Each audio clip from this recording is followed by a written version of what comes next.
on Facebook, so I don't get that special of treatment. Oh, you're not, Councillor Newton, you're not on Facebook, are you? nope. There you go. That's I mean, to be fair, she does see more than social media. She gets special pictures. I do. But, you know, she was named after me because I won the contest, so. Correct. There is that.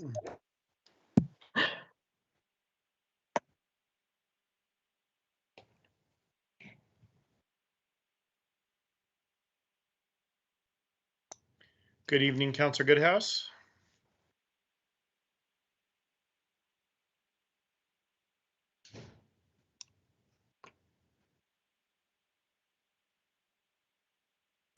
Hello.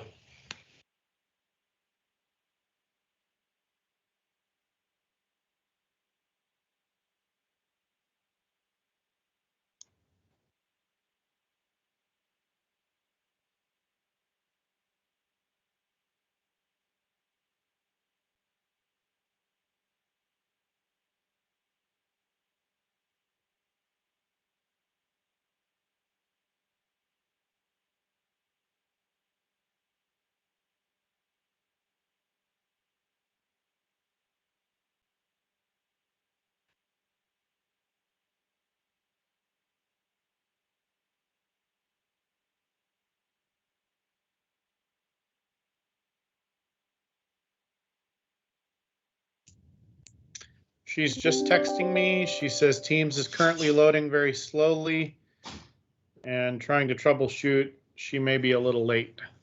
Why don't we give it an extra minute or two to allow her to do that? And Mr. Nolip, are we broadcasting now, though? Is that what you're indicating? Okay, we'll give her a minute or two.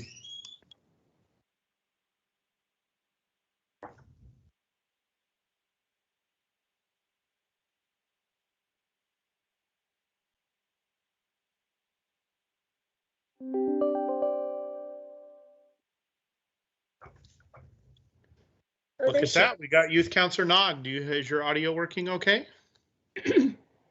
I am unsure. I'm currently logged on through the browser because the app is having a very difficult time loading. So I wouldn't be surprised if I just cut out randomly. Okay, well, you seem in good shape right now, technology-wise. So we'll get started. We were just waiting, giving you an opportunity to join. So I will call the Tigard City Council and Local Contract Review Board and Town Center Development Agency meeting to order. City Recorder Krager, please call roll. Councillor Newton. Here. Council President Lube. Here. Councillor Shaw. Here. Mayor Snyder. Here. Youth Councillor Nog. Here. Councillor Goodhouse. Here. All right, Mr. Nolip, please put the flag up on the screen, and I'll ask everyone to participate in the Pledge of Allegiance on their own muted.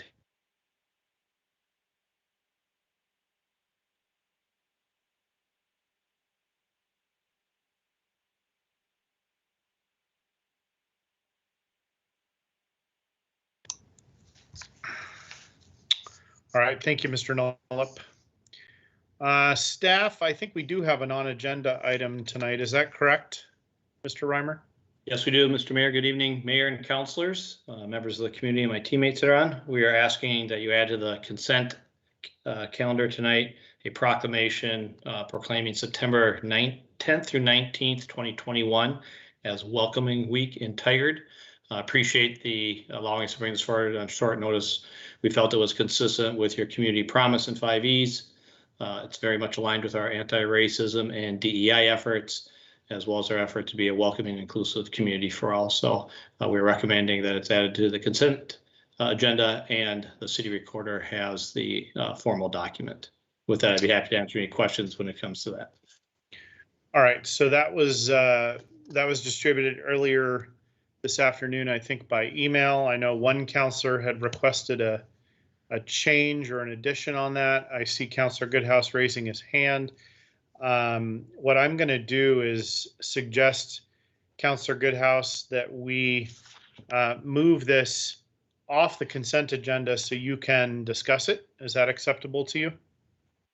Okay, so we will move this to, I'm going to move it, City Recorder Krager, I'm going to move it to directly after the consent agenda.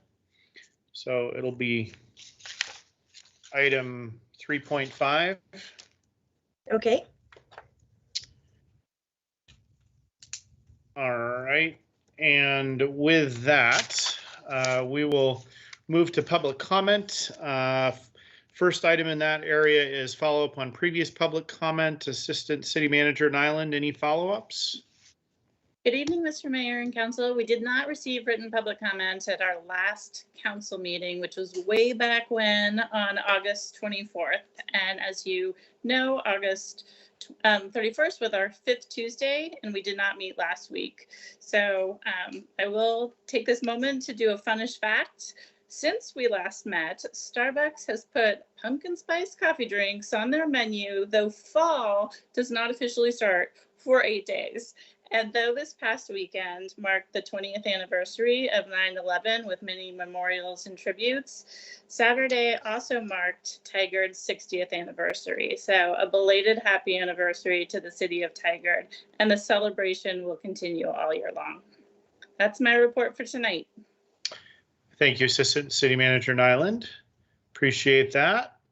We'll move on to report out. I think our first one from our new Tigard High School student envoy, Elise Butera. Are you with us?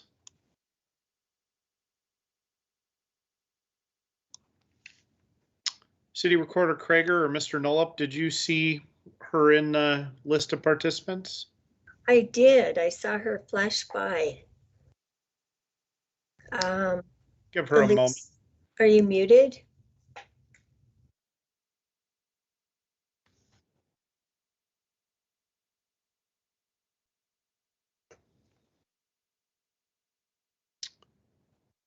All right, I'm going to move on to an update from Chief Mcalpine, and then Mr. Nolup or City Recorder Krager, if one of you can kind of try to track down where she's at and if she's prepared to speak or able to speak and work out her technology issues, that'd be great. Chief Mcalpine, update, please. Absolutely. Chief Captain Mcalpine, presenting the August dashboard. I'm going to turn off my camera and you can focus on the one slide so that we have better connection. If Mike will pull that up for me. Thank you. Again, this is the August dashboard. What I've done is really just highlight some of the very basic core stuff that are important to our day-to-day policing and what I believe is important to all of you in our community. And that is, as we finish the 8th month of the year, our persons crimes have gone up 12%. Our property crimes have gone up 3%. It's not an area that we wish to continue to track in the upward echelon there. Our calls for service have also increased, which one might think we were coming out of the pandemic, although we know we got a big hiatus and that isn't the case, but the calls are increasing. So our response times to priority 1 and 2 calls remain at 6 minutes, anywhere from 6 minutes to just slightly over 6 minutes. So it's status quo for now of what we're used to responding. These calls are just taking a little bit longer to render safe or to control. With that, we have 3 patrol officer vacancies. We do have 1 officer that will start in October, but his academy date has been pushed off to November due to COVID spikes at the academy. And that's been real tough to get anybody in the academy. We still have 4 officers in the recruit training in various stages. And then I'd like to remind you all, this has been going on for several months now. We have 8 patrol officers on various extended leaves, whether that be long-term FMLA, military, or modified duty. And that number happens to coincide with our levy personnel. And I would be remiss if I did not say at this point, if we had not had the levy support and the ability that we did to hire these officers, we would be in a world of hurt. We would have probably had to scale back all of our detectives to just handle call for service. So while we have not been able to add to our shift minimum we are able to hold our own because of those extra officers. And for that, I cannot thank the community enough. And with that, that does mean, like an example on swing shift, for 74% of the time in August, we were at or below minimums. So that is just the state of play for us. And with that, but I would like to end on a positive note, and that is today, officially, we now have a South Sounds mental health response team. I had the opportunity to meet our clinician, Crystal Fisher, today. She is riding with Officer Northcote, who is our MHRT officer. And due to Tualatin and Sherwood not quite having their officers certified, we get the pleasure of having Crystal work with us for about a couple of weeks solid. So really getting to know the South Cities. And that is going to be huge for the South Cities to have a constant presence in the mental health response team. And Washington County, any gaps that we have, has committed to making sure that another team would come down so that South Cities are covered. I'm going to give her a little bit of time, get some calls under their belt, and then I hope to, one, introduce them to the Public Safety Advisory Board, and then perhaps even give you all a report out on some of the things that they're seeing and doing in the South Cities. And then also, again, as we've seen, just when we thought we were going to get in person again, we took a step back. So we had a couple officers scheduled for our advanced crisis intervention training this month, and it got canceled.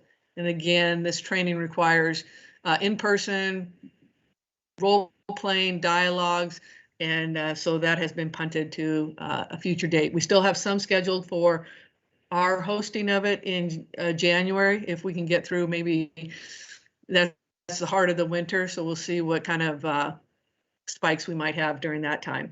And with that, again, always happy to answer any questions that you may have.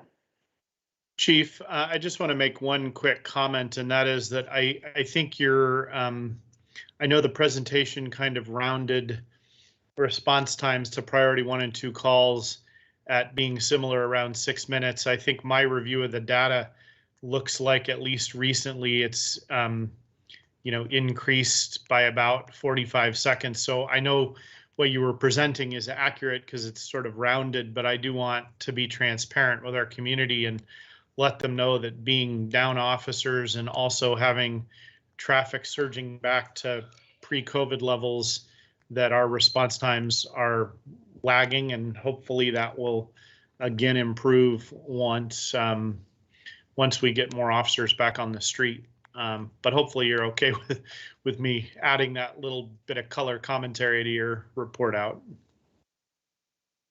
Absolutely, and the public won't see the dashboard till tomorrow. So the numbers that I gave you were for the entire 8 months thus far. And so while our priority 1 and 2s were 6.75 for the month of August, overall year to date, we're still at 6.18. So you're right, it's kind of ticking upward. I would never want to see it go much higher than that. And so those are all variables that we have to see. And with minimum staffing, as you guys all know very well, we have to break from one to get to another to be able to respond if they're priority calls. And we're still operating on that minimum staffing, which does, in fact, to give you an example, we had a priority call and our swing shift lieutenant responded to that call because it was a priority and he handled it alone, and it's not one that he would choose to do, but did, and had Washington County come back him up. So kudos for him for being out and adding another body. But again, that's not a safe, consistent way that we want to police. Thank you, Chief. Councilor Newton. Yeah, Chief, I always find these reports just very interesting and helpful, and I hope the community finds them useful as well. When we talk about the calls for service going up, and I noticed the property crimes, you don't have the chart up, but the other one, are the calls for service correlated to that, or are you continuing to see an increase in what we call the behavioral health? Is that a factor? I'm just wondering, it's always been helpful for me to see those trends. So I'm just wondering if there's anything you can tell us about that, or is it just August? Thanks. Yeah, absolutely.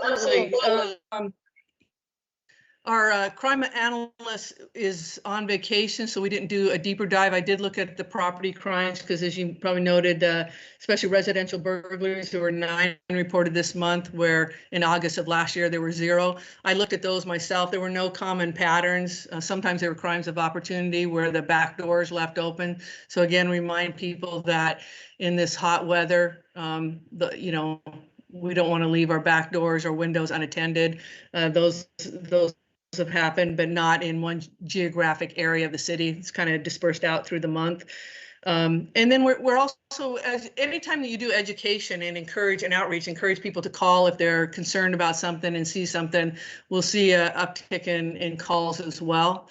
And then we still have a fair amount that you'll hear a little bit later on some of our unhoused individuals and our behavioral health. We've had a few folks that have been in crisis, not enough to get sent to the hospital, but that certainly are concerning to people who may not have experienced people who are talking loudly, shouting to nobody in particular, and we have seen an uptick in those kind of calls as well. All right, any other questions or comments for the chief? All right, Chief, thank you very much. And I will go back and just check on whether we have Elise Butera with us, City Recorder Krager or Mr. Nolip. Did anybody reach her? Hello, hi, this is Elise. I was having technical issues, my apologies. No problem. Thank you for joining us and welcome to the Tigard City Council meeting. Thank you. I'm so excited for you guys having me.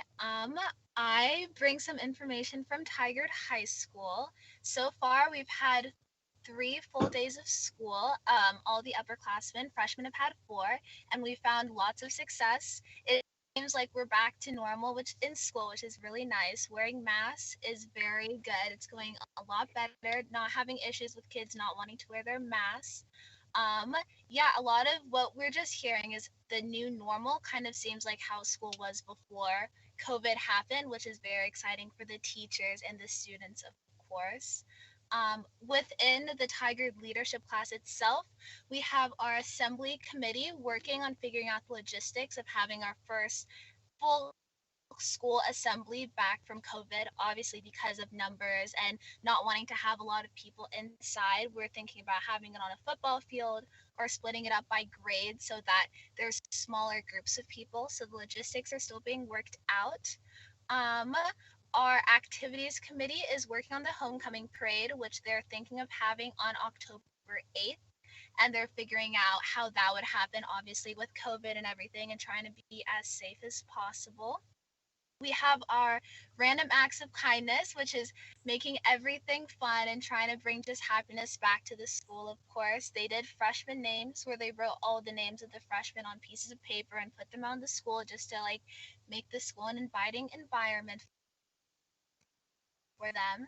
And then we have our intercouncil club group, which is working on having a breakfast for all the club presidents and affinity groups as well, just to bring them back into the routine of things and get to know them because there's so many new people joining Tigard High School this year. And yeah, we're having a second block extension tomorrow, which we're going to show videos about the culture within Tigard and just how the different cultures that are represented in our school. And that's, what's going on at Tigard High School right now. Well, thank you for the update. Really appreciate it. And sounds like everybody is sort of settling in. Youth Councilor Nog, did you want to add?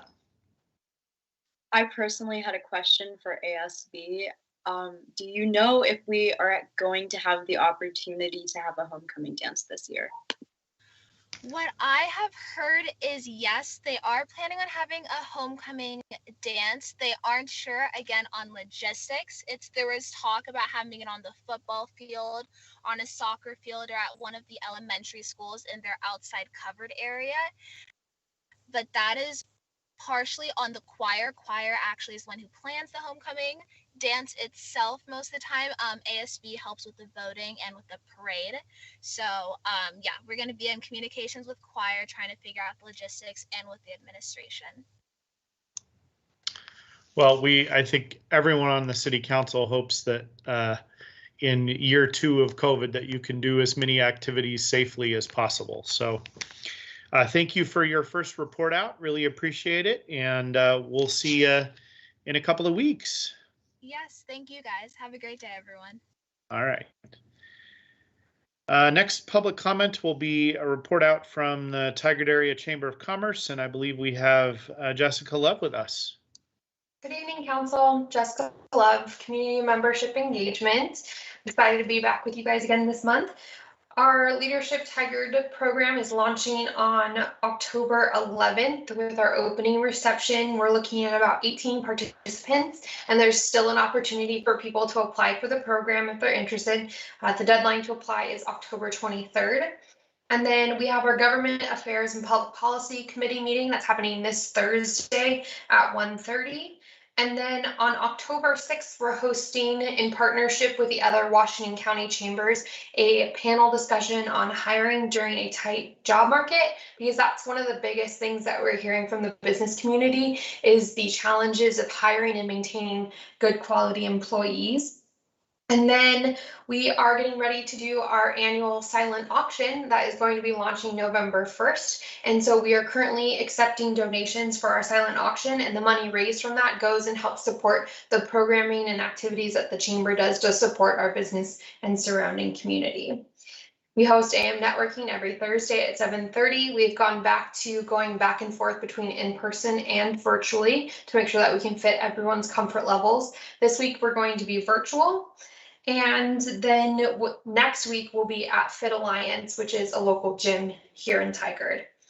For the Tigard Farmers Market, we're still open. We go until the end of October. We're open from 9 a.m. till 1:30 p.m. and we're still doing our SNAP matching program for participants that are on those had that EBT Oregon Trail food card, and that is in thanks to Tualatin Soil and Water Conservation District.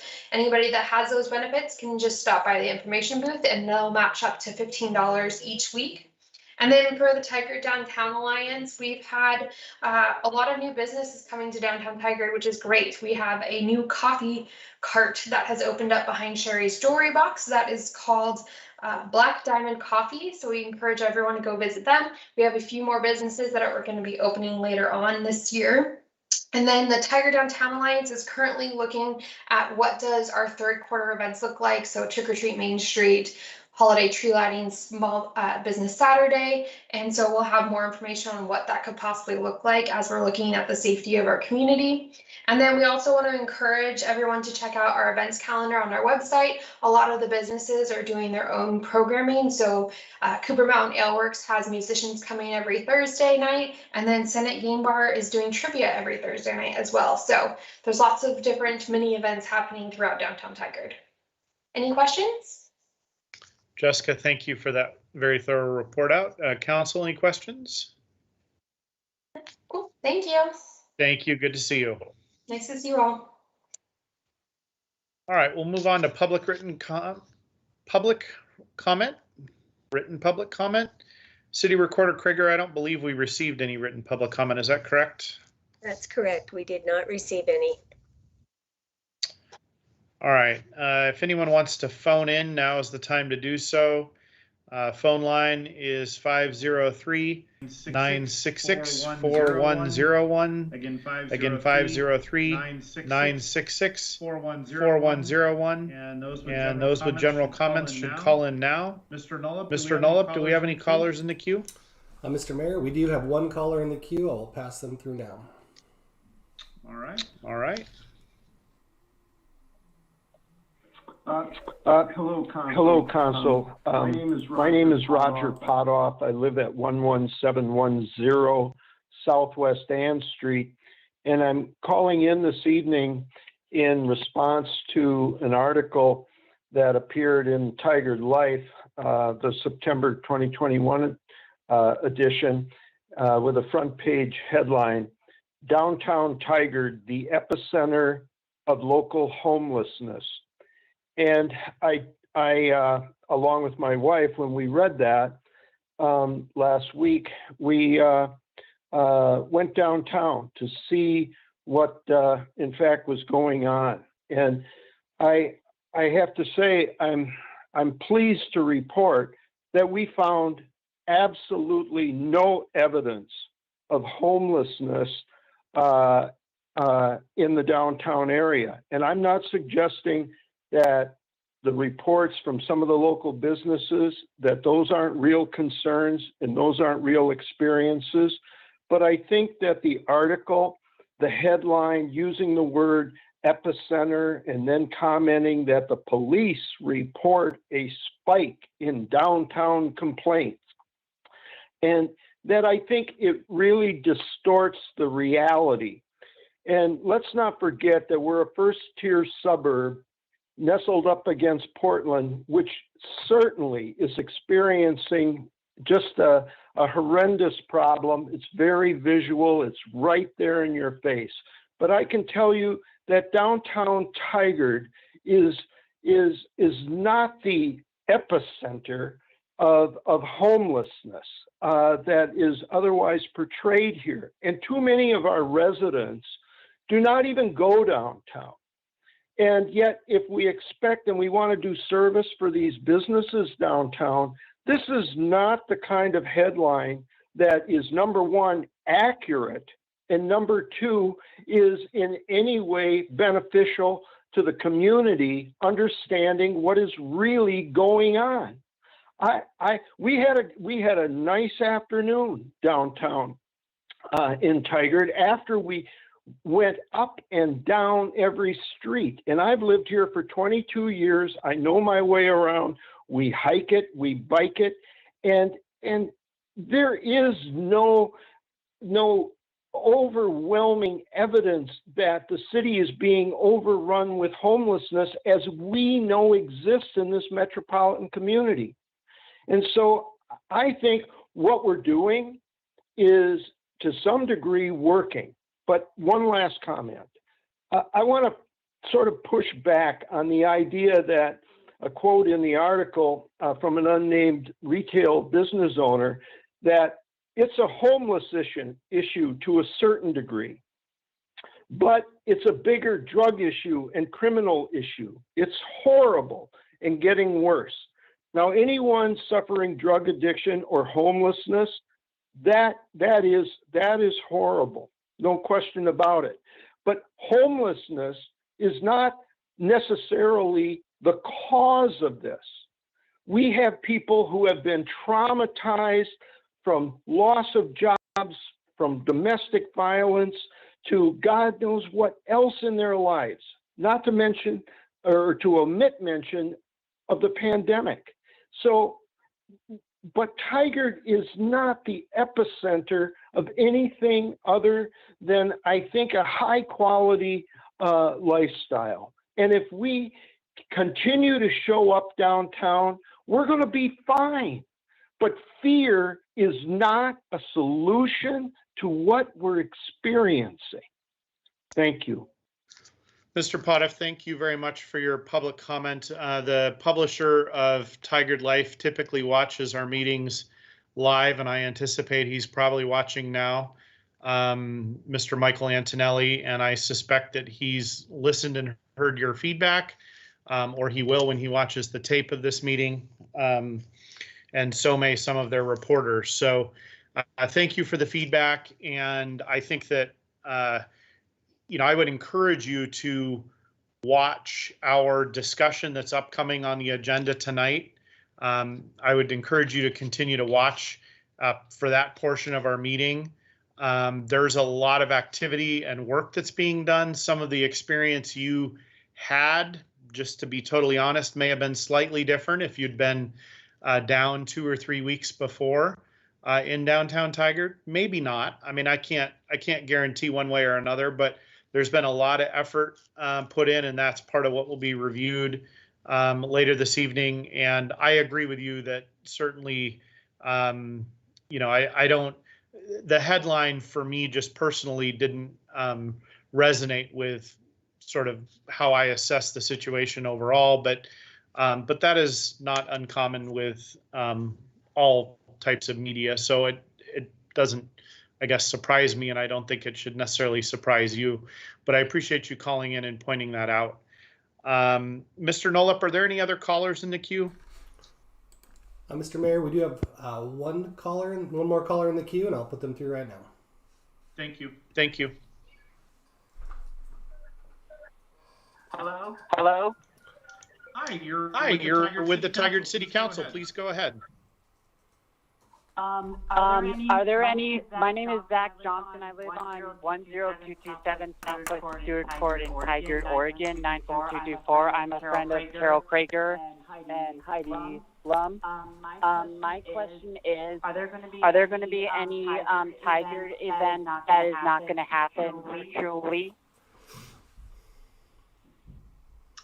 I missed the tail end of that. Are there any Tigard events that are not going to be happening? What was the end of the question, or the? That's not going to happen virtually. Any Tigard events that are not going to happen virtually during, like right now, during? I think the best thing to do.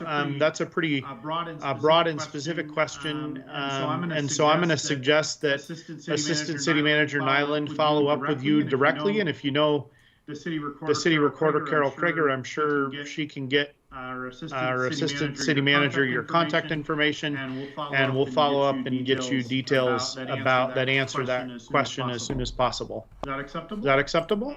Okay, thank you. Yeah. Happy to help. Thank you for the call. Yeah, I'm a friend of Carol Krager's, remember? Yeah, I do. Thank you for calling in. We'll get you answers. You're welcome. Mr. Nolip, thank you. Mr. Nolip, do we have any other callers in the queue? All right, we'll move on to the consent agenda. Both the Tigard City Council and Local Contractor Review Board have items on the consent agenda, which is used for routine items, including minutes and approval of contracts or intergovernmental agreements. Information on each item is available on the city's website in the packet for this meeting. These items may be enacted in one motion without separate discussion. Council members may request that an item be removed by motion for discussion and separate action. Tonight, we have a couple items on the consent agenda. One is to proclaim September 17th to 23rd as Constitution Week, approving City Council meeting minutes from March 16th, 2021, March 23rd, 2021, and then as a Local Contractor Review Board, we're amending a contract with Scott Edwards Architecture for Public Works Facility and Yard Project. Is there a motion on the consent agenda?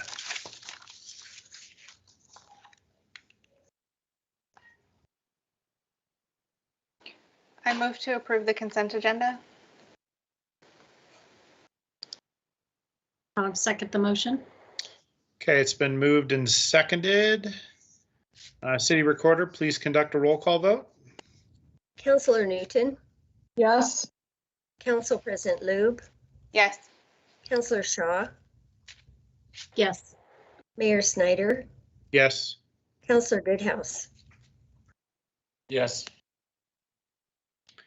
We need to try to start with Youth Councillor Nog. Youth Councillor Nog, I'm sorry I didn't interrupt the voting, but would you like to cast your advisory vote? Sure. I approve the consent agenda. All right. So the motion is adopted unanimously and the consent agenda is adopted. Thank you.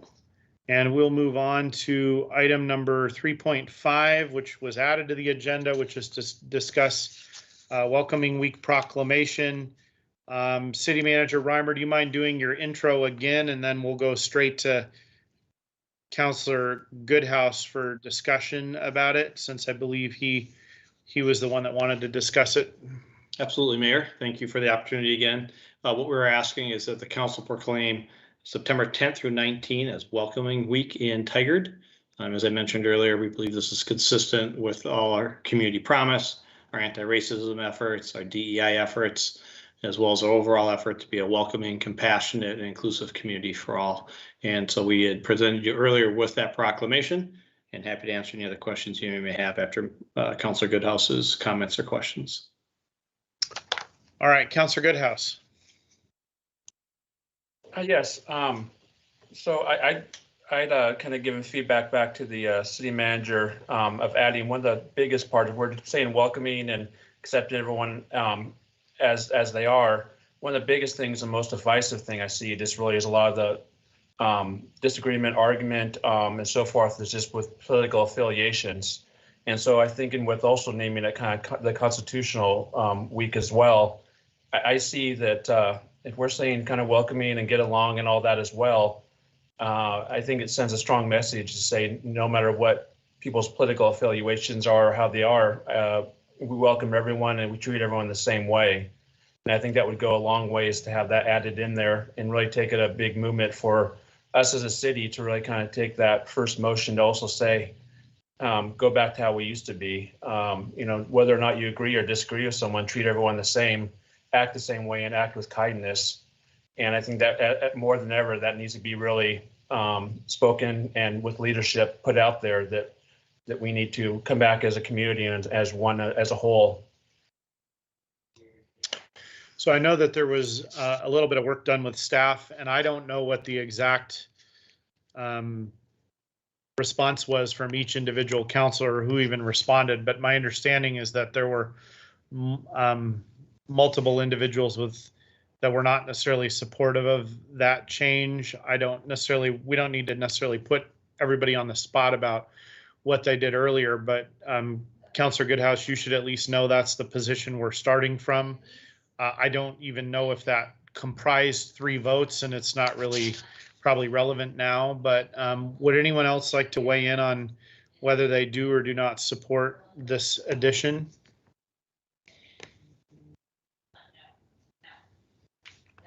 Council President Lube.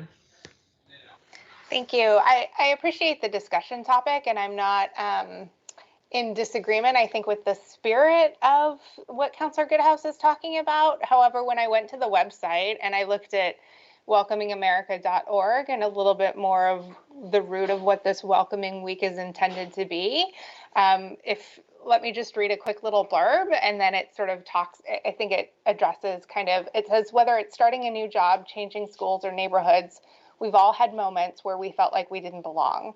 For people who move to this country, this experience can be more than a moment. From language barriers to cultural differences, feeling excluded can take years to overcome. Yet because we all know how it feels to be excluded, we also know how to make others feel they belong. When that happens, communities can fully harness the strengths, talents, and contributions of each person to build shared prosperity. And to me, it feels like this is intended to be welcoming to refugees and others who are coming to this country.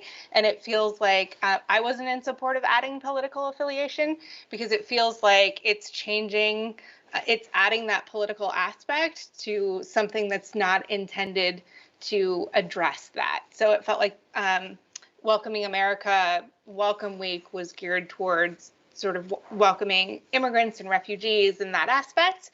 And I personally felt like, I understand the sentiment, but it just didn't feel like the appropriate place to add it. So that was my 2 cents. I will just add that, there are a number of refugees coming to our country because of political persecution. I don't know that changes thinking on that front, but I will just point that out. I don't know that has a nexus with the sort of U.S. Sort of political divisiveness right now and what Councillor Goodhouse is suggesting, but just want to point that out. Councillor Shaw. Thank you, Mayor. As a daughter, actually, of immigrants, my parents were thankful that they could announce their political affiliations, and they were both opposite, which made for a very interesting household to grow up in. But in the spirit of inclusiveness and Tigard having some, recent issues with different political affiliations, I would not be opposed. But if the resolution is such that it would be hard to amend at this time, perhaps we can consider the discussion again for next year. Thank you, Mayor. All right, thank you, Councillor Newton. For some reason, I'm having trouble with my raise hand feature, sorry. And I concur along the lines with what Councillor Lube was saying. I think the intent of this is pretty broad, and I'm a little concerned that the word political right now makes people think certain things, and I feel like it's important if we want to focus on being welcoming that we sort of focus on that. And so, although I understand what you're saying, Councillor Goodhouse, I just felt like this wasn't the appropriate vehicle, and we might be sort of diluting the message. So that was my thought. Youth Councillor Nog, do you want to weigh in here? Yes, I would. When it comes to politics and adding that sentence in, I mean, for this certain proclamation, I don't really feel like adding that line about politics in there would be correct, because I mean, being an immigrant could be somebody's identity, and adding that like line in there might make somebody think that is my identity inherently political. That might rub people the wrong way. I had a quick question about the proclamation as well. I was wondering what Tigard would do to publicize the event, and if there would be, you know, events that coincide with the week, and what other things might be going on. City Manager Reimer. Absolutely. That's a great question, Councillor. And this year, as I mentioned earlier, this was really a last minute on my part to bring this forward. I intended to bring it forward earlier, but I did not. And so this year was really the symbolism of adopting this proclamation, and then working through this year to make sure, like other communities, we plan events for 2022 if the council's interested, where we have the community coming together in different ways. And there's great examples from around the country. So this year there wouldn't be events, but we would utilize our communications engagement channels. I will obviously share this with all of our teammates, because this will be important to many of them as well, and ensure that our community knows that the council, if they do adopt the proclamation, supports everyone and welcomes everyone to Tigard. Councillor Goodhouse. Thank you. I guess the one question why I thought about that, including it, was from some of the comments was kind of based around refugees. But if you look at the second to last whereas, you have kind of all the points you don't want to normally, you know, they always say don't discuss religion or politics. And so you're not just listing it down to refugees. You have income, you have sexual orientation, you have every single thing in there. So if it was only down to, you know, refugees or something like that, I would see it. But when we're talking about making sure everyone's welcome, there's plenty of people in the community, either side, that don't feel welcome in areas because of political affiliations, or feel like they can't say what political party they're part of because they don't feel welcome in the area. So if we were, that's what just kind of baffles me, is where we have almost everything else in there, religion, income, sexual orientation, but then that's not in there. So Councillor Goodhouse, are you suggesting that a comma and then political affiliation be added in the sentence you're referencing? Yes, please. Okay, do you want to make that motion and see what happens to it? Where's the?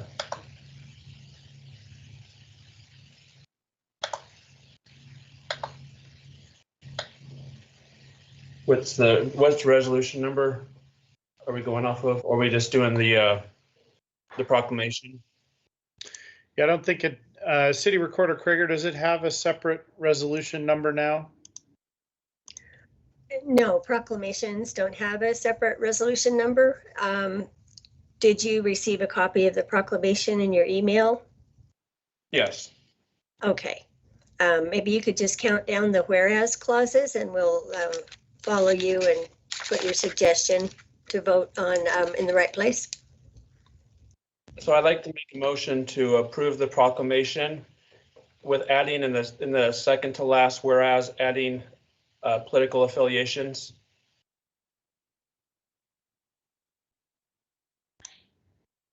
Is there a second? I'll go ahead and second it so there can be discussion. All right, it's been moved and seconded. Discussion. Let's go to Councillor Newton first. Do you, given sort of the clarifications and the addition in that sentence, do you or Council President Lube, I'll be coming to you, and Youth Councillor Nog, all three of you, to get your feedback. So Councillor Newton, thoughts on that? I still would prefer to leave it out for the reasons I already stated. Can you live with it in there? Sure, if there's a majority that votes for it. Okay. Council President Lube, thoughts?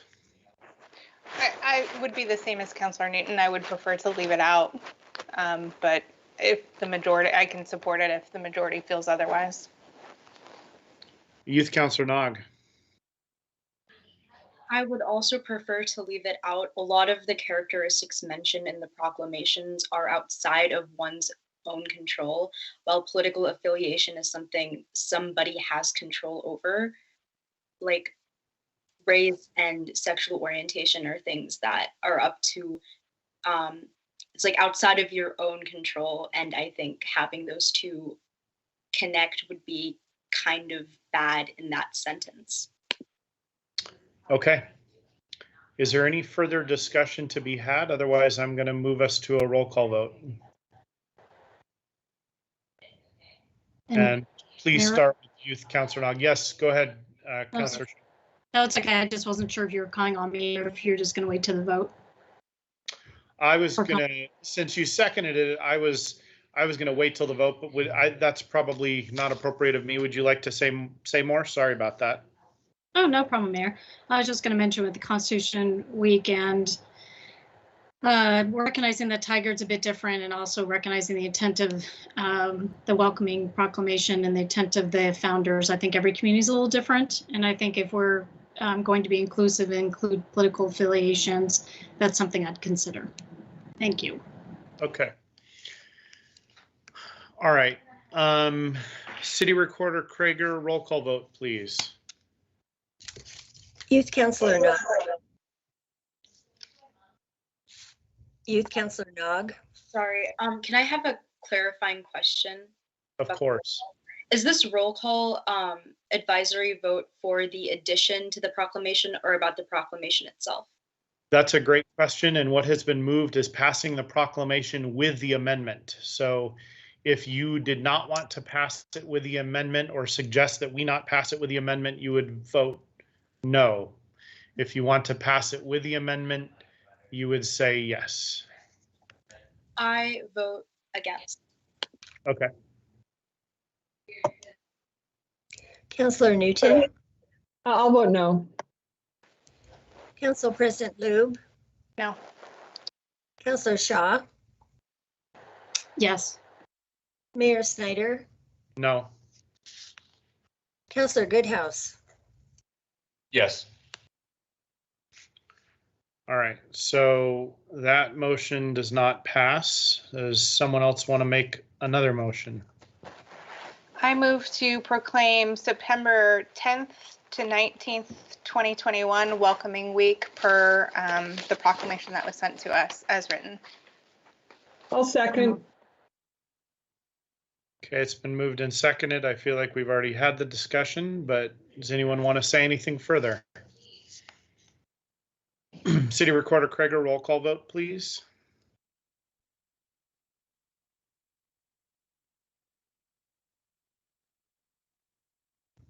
Youth Councilor Nog. Yes. Councilor Newton. Yes. Council President Lube. Yes. Councilor Shaw. Yes. Mayor Snyder. Yes. Councilor Goodhouse. No. All right, that passes 4-1. And we will move on to item number 4 on the agenda, which is to consider a resolution authorizing issuance of debt service for Tif Districts. Redevelopment Project Manager Fairley, staff report. And you've got some guests with you, it looks like. Good evening, Mayor Snyder and the members of the Tigard City Council. My name is Sean Fairley, Redevelopment Project Manager, and I'll be presenting the next 2 agenda items with Jared Isaacson, the Assistant Finance Director. And we also have one of the city's financial advisors, Duncan Brown, and Bond Counsel Gulen Ugur, who are available to answer any questions. So tonight we are requesting first council action, and then the next agenda item, TCDA board action, to authorize the borrowing of just over $9 million. And that'll be spent on projects in Tigard's 2 tax increment financing districts and be spent over the next 3 to 4 years. For those who may be watching at home, I'll just do a quick spiel about Tif Districts. So communities can designate areas of the city that don't have good infrastructure or underdeveloped, and develop plans with specific projects like parks and streets. And in Tigard, these need to be approved by voters. And our TIF districts have been approved by voters, and also some amendments to them. And these projects are paid for by issuing debt, and that debt is repaid by a portion of the property taxes that are generated in the TIF district. That's the tax increment. So for the first agenda item before us, staff is requesting that council approve a resolution that would authorize full faith and credit borrowing for an amount not to exceed $3.65 million for Tigard Triangle projects. This would include parkland acquisition, street and trail design and construction, and public utilities. The resolution would also authorize new financing agreement for $1.1 million for projects in the city center TIF district. And those projects would include construction of the Universal Plaza and bike and pedestrian facilities. Finally, the resolution would authorize the signing of an intergovernmental agreement with the Town Center Development Agency that would obligate the TCDA to repay the debt from tax increment. For some further details on the borrowing, I'll turn it over to Jarrett Isaacson. Thank you, Sean. In early June, the city issued an RFP and sent it to 27 banks and financial institutions. By early July, we have received responses from 8 of those institutions. Only 2 of the responses provided rates for all 3 of the debt issuances. They were provided by Columbia Bank and Commerce Bank. Now, Commerce Bank's terms were more favorable for the city, and therefore it's our recommendation that we utilize Commerce Bank for all 3 of the debt issuances. I'm here to answer any more questions that might be about the RFP process, as well as we have Duncan and Gogan here. If there's any more technical questions on bond issuance or on why these types of debt issuances were chosen. Council President Lube. Thank you. I was just wondering if we've used this bank before for any issuances. That is a great question yes, we have. We have in the last 2 years, we issued the refinance of the water bonds. Okay, I just wanted to see if we had any experience and make sure that it was a good one if we have used them. Yes. Okay, thank you. All right, any other questions or comments? And staff, does that conclude your staff report? It does. Okay, Youth Councilor Nog. I had a quick question about the new projects at Universal Plaza. Is there a more elaborate plan as to what new structures would be implemented in the park? Yeah, thanks. So we're going to be doing it in 2 phases. The first phase is going to be under construction as early as April next year. And that'll include a really cool water feature and restroom area and a concession stand area, along with lawn and hardscape and some swings that'll be in the front of the plaza, and as well as lighting and seating. And phase 2 would be a larger sheltered area along with a community room. Youth Councilor Nog, any other questions on that front? One other question, is there a way to incorporate local artists into the plaza to show off some of the talent that Tigard has? That's a great question. We will be putting some art in the plaza. We haven't developed the process to commission the art, but there will definitely be art in the plaza. Councilor Goodhouse. One question with the, and I was also going to bring this up in a later agenda item, but one thing with the trails, with both the triangle and the downtown, is there any money allocated, or maybe a future one, as far as lighting on the trail? We've heard a lot from residents lately, or businesses, with the recent discussion of walking the trails, but I know, being on the liaison to the TCAC, that committee for years has been asking for lighting on all the trails, and being the most walkable city and using those trails. We keep building the trails, but then with the Northwest, 6 months out of the year, it's dark early, so you can't really necessarily use those if there's not lighting on them. So what's the what is there a plan with this allocation to put lighting on there, or will there be an allocation soon for lighting on those trails? Yeah, I would like to try to get that into the next TCDA budget. I think it would be a great project. It's been on the want list for a long time, and certainly it makes a lot of sense in the downtown stretch of the Fenno Creek Trail. Any other questions or a motion? Or Mexico? What is? I'm gonna make a motion to approve resolution number 2133.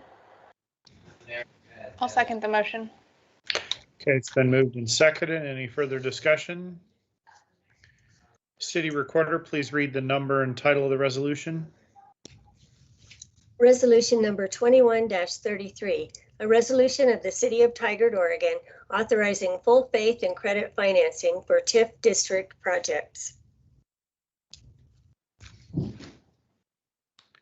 Sorry, our cat that's been missing for 2 weeks, I think, just showed up at our door, so I got kind of excited. So Yay. I'm a little distracted. I don't know if it's our cat or not, but it looks just like our cat. My wife is out there now. Let's see, where was I at? So City Recorder, you've read the number and title of the resolution. How about a roll call vote? All right, Youth Councilor Nog. Yes. Councilor Newton. Yes. Council President Lube. Yes. Councilor Shaw. Yes. Mayor Snyder. Yes. Councilor Goodhouse. Yes. All right, resolution 21-33 is adopted unanimously. Thank you. Let's move to item number 5 on the agenda. We need to convene now as the Town Center Development Agency for the following items. Item on that agenda is the Town Center Development Agency considering a resolution authorizing financing of Triangle Tif District projects and an IGA. Redevelopment Project Manager Fairley.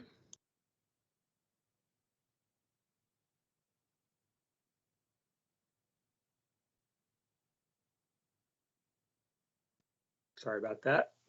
Good evening, Chair Snyder and the directors of the TCDA. So this is a companion piece to the prior agenda item. We're asking for board approval of 2 resolutions that would authorize new Tif District borrowing. First resolution authorizes entering into a financing agreement for an amount not to exceed $4.7 million for Tigard Triangle Tif projects. And these projects would include public spaces, streets and trails, public utilities, and redevelopment assistance and partnerships, including affordable housing. And this would be backed by TIF alone, not full faith and credit of the city. The second resolution authorizes an intergovernmental agreement between the TCDA and the city, and also obligates TCDA to repay the debt that the city is issuing, and the TCDA will use tax increment to repay that debt. So that concludes my presentation. Sorry, it may be loud at my house right now. I apologize.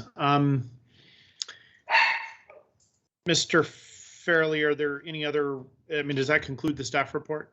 Yes. Okay. Counselor, are there any questions?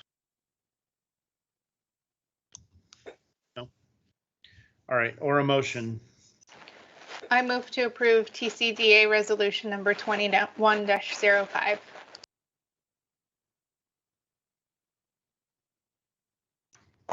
I'll second. Okay, it's been moved and seconded. City Recorder, please read the number and title of the resolution. TCDA Resolution 21-05. A resolution of the Town Center Development Agency authorizing indebtedness for capital projects described in the urban renewal plans for the City Center Urban Renewal Area and the Tiger Triangle Urban Renewal Area. And City Recorder, a roll call vote starting with Youth Director Nog for an advisor. Yes, Youth Director Nog. I approve. Director Newton. Yes. Director Liu. Yes. Director Shaw. Yes. Chair Snyder. Yes. Director Goodhouse. Yes. All right, TCDA Resolution 21-05 is adopted unanimously. And the second resolution.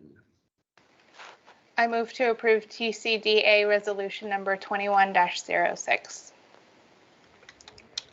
Oh, Jared, sorry. Did I jump the gun? I don't think so, but we'll double check. He had his hand raised. Oh, Mr. Isaacson, sorry, I missed that. I'm sorry.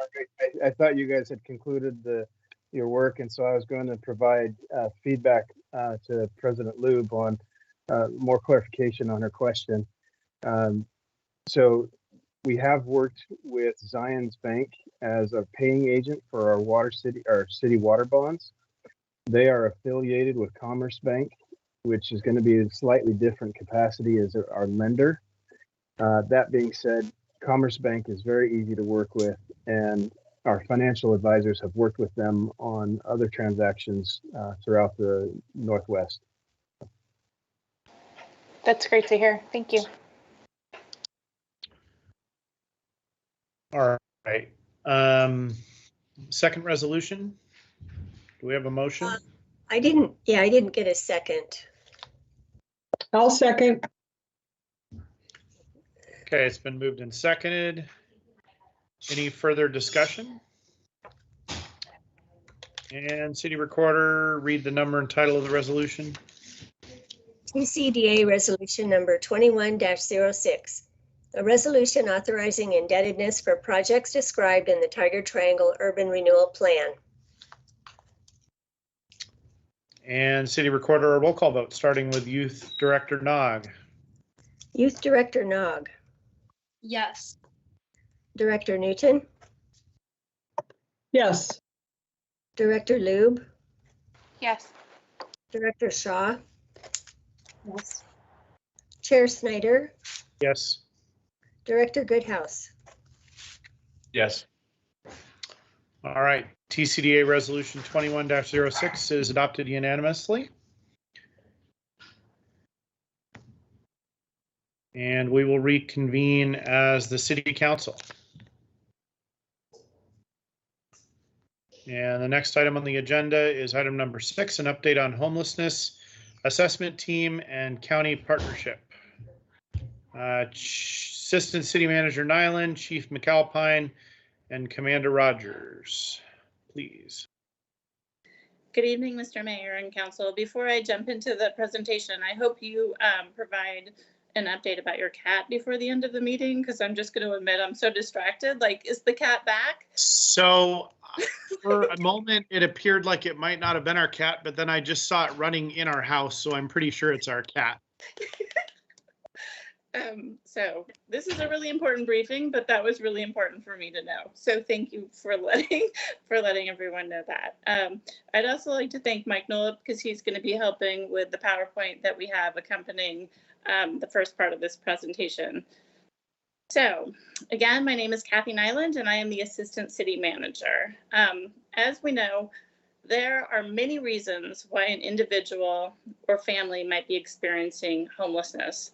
Lack of housing, loss of employment, affordability, mental health, addiction, domestic violence, many of the things that our caller mentioned.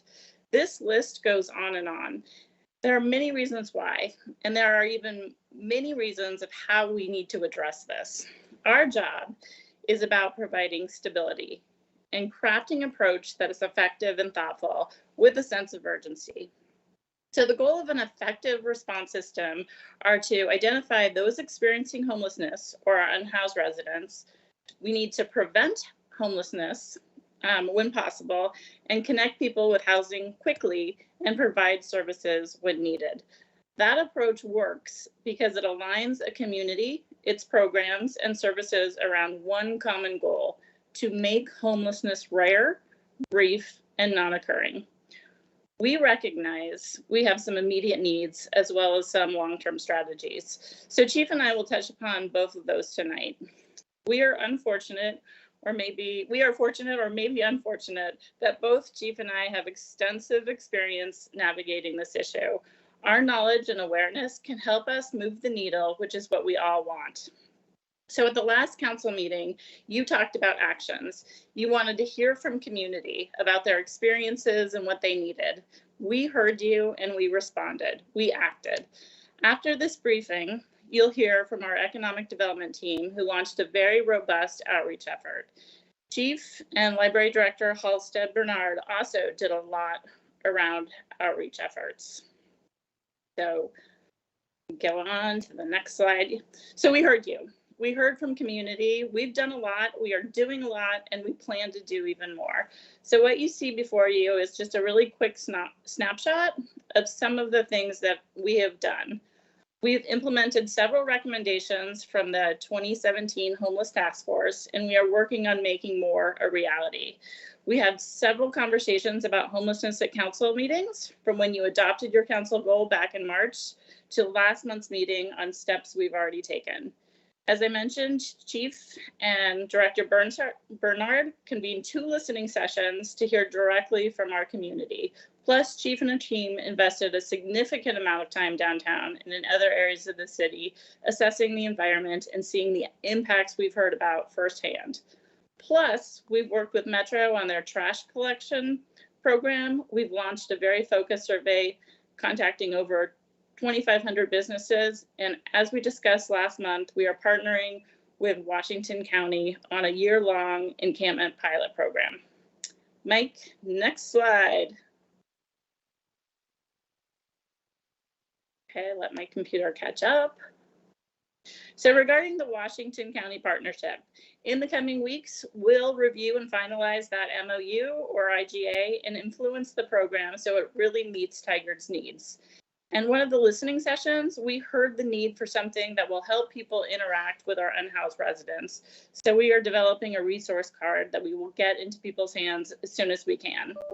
As mentioned in my opening, success will depend on aligning community with services. To gain a comprehensive understanding of who is doing what, we're convening a team to map the services being offered so we can identify gaps and breaks. This will then allow us to target our resources so we have a continuum of service. We will be able to see when shelter is available or not. We'll be able to see when there's an open bed and what is needed to make that accessible. Essentially, we'll see what we have and what we need.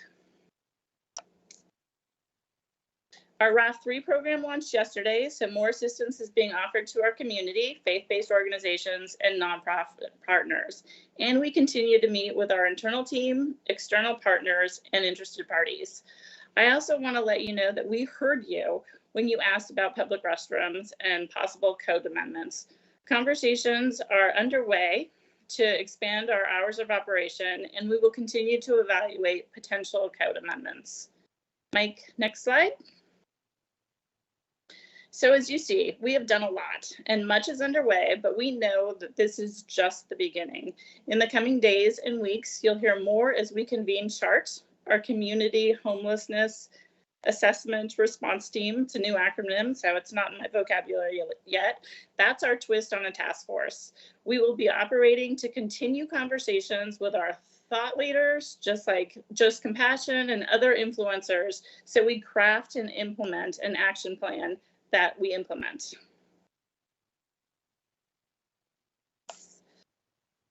Our gap analysis, which you'll hear from with the chief, will also drive us towards action.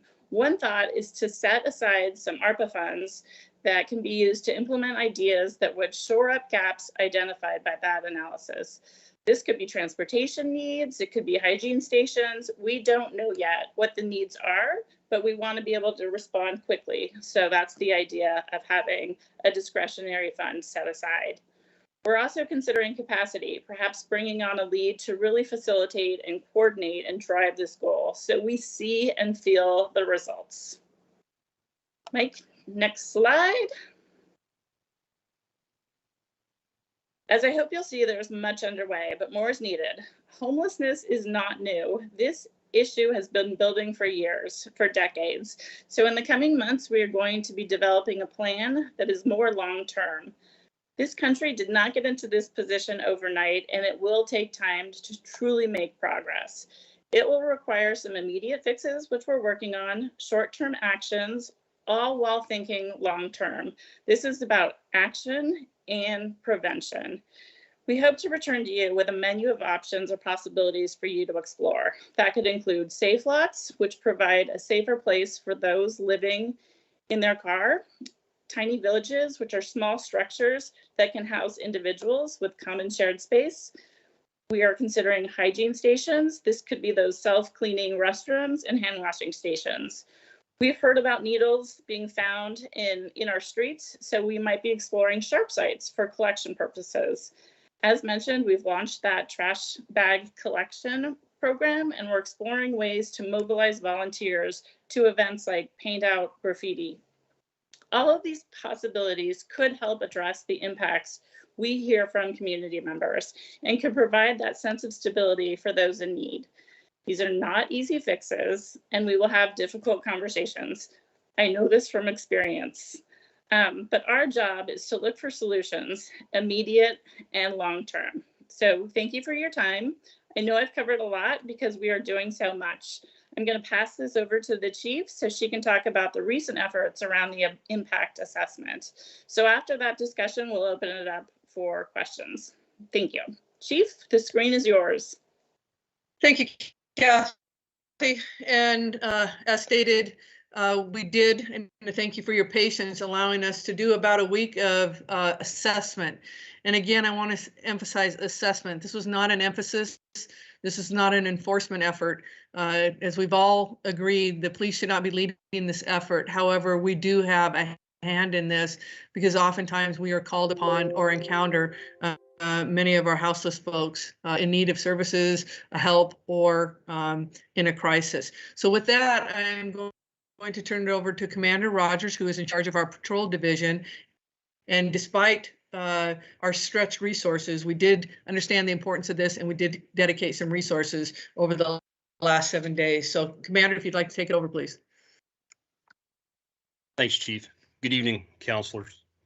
So the topic tonight obviously is just an assessment team that we put together after meeting with the chief and Director Bernard, and also just kind of receiving the vision of what they wanted us to do, boots on the ground from the patrol division as best we could with the resources we had. As you heard from the community member that did call in and had made a comment about the epicenter comment, it is interesting for us as law enforcement. We wish the experience was similar for every community member as he described it, but we know pragmatically it just isn't.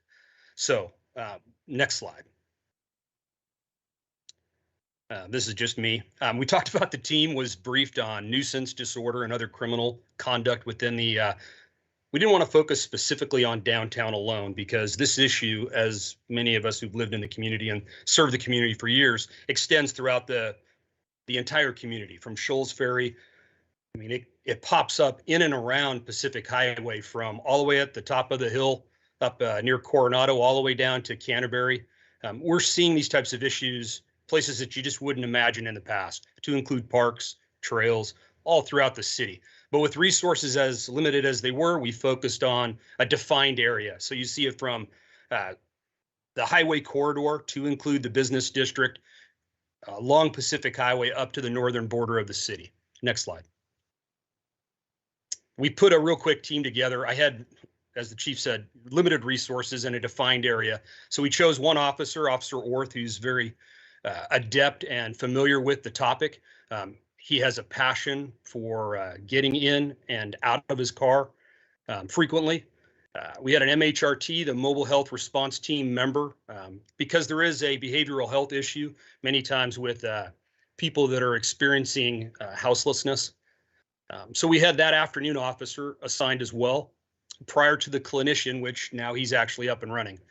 The community service officer, Brandon Peterson, who's just immersed in the topic, has a true passion for it, is very well known among many of the players involved in this. We had a day shift sergeant, both the watch commanders, the chief, and me. We were literally down there doing it as well, trying our best to get out of the car and do the best we could to assess the issues. Our crime analyst and also the Ken Ross, so the code enforcement, was helping us behind the scenes. Next slide. All right, so the time frame we had limited. We wanted to do a point in time because if we don't, we get overwhelmed with trying to understand the data.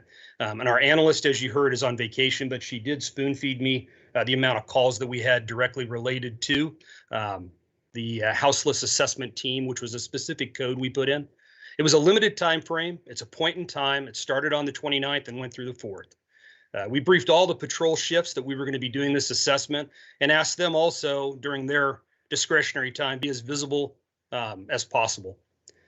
The team, we used a special email group, so I have a lot of comments from all the members back and forth. The communication was excellent, and we had a lot of pass on like we've never had before. It gave us a good role model on how we want to communicate if we did put a team together, as you've heard the assistant city manager describing. When we get to that point, law enforcement already has some good muscle memory on how we can communicate amongst ourselves to address issues. And we work with Joanne in the mayor's office often on these types of comments that come in ad hoc throughout the week. Next slide.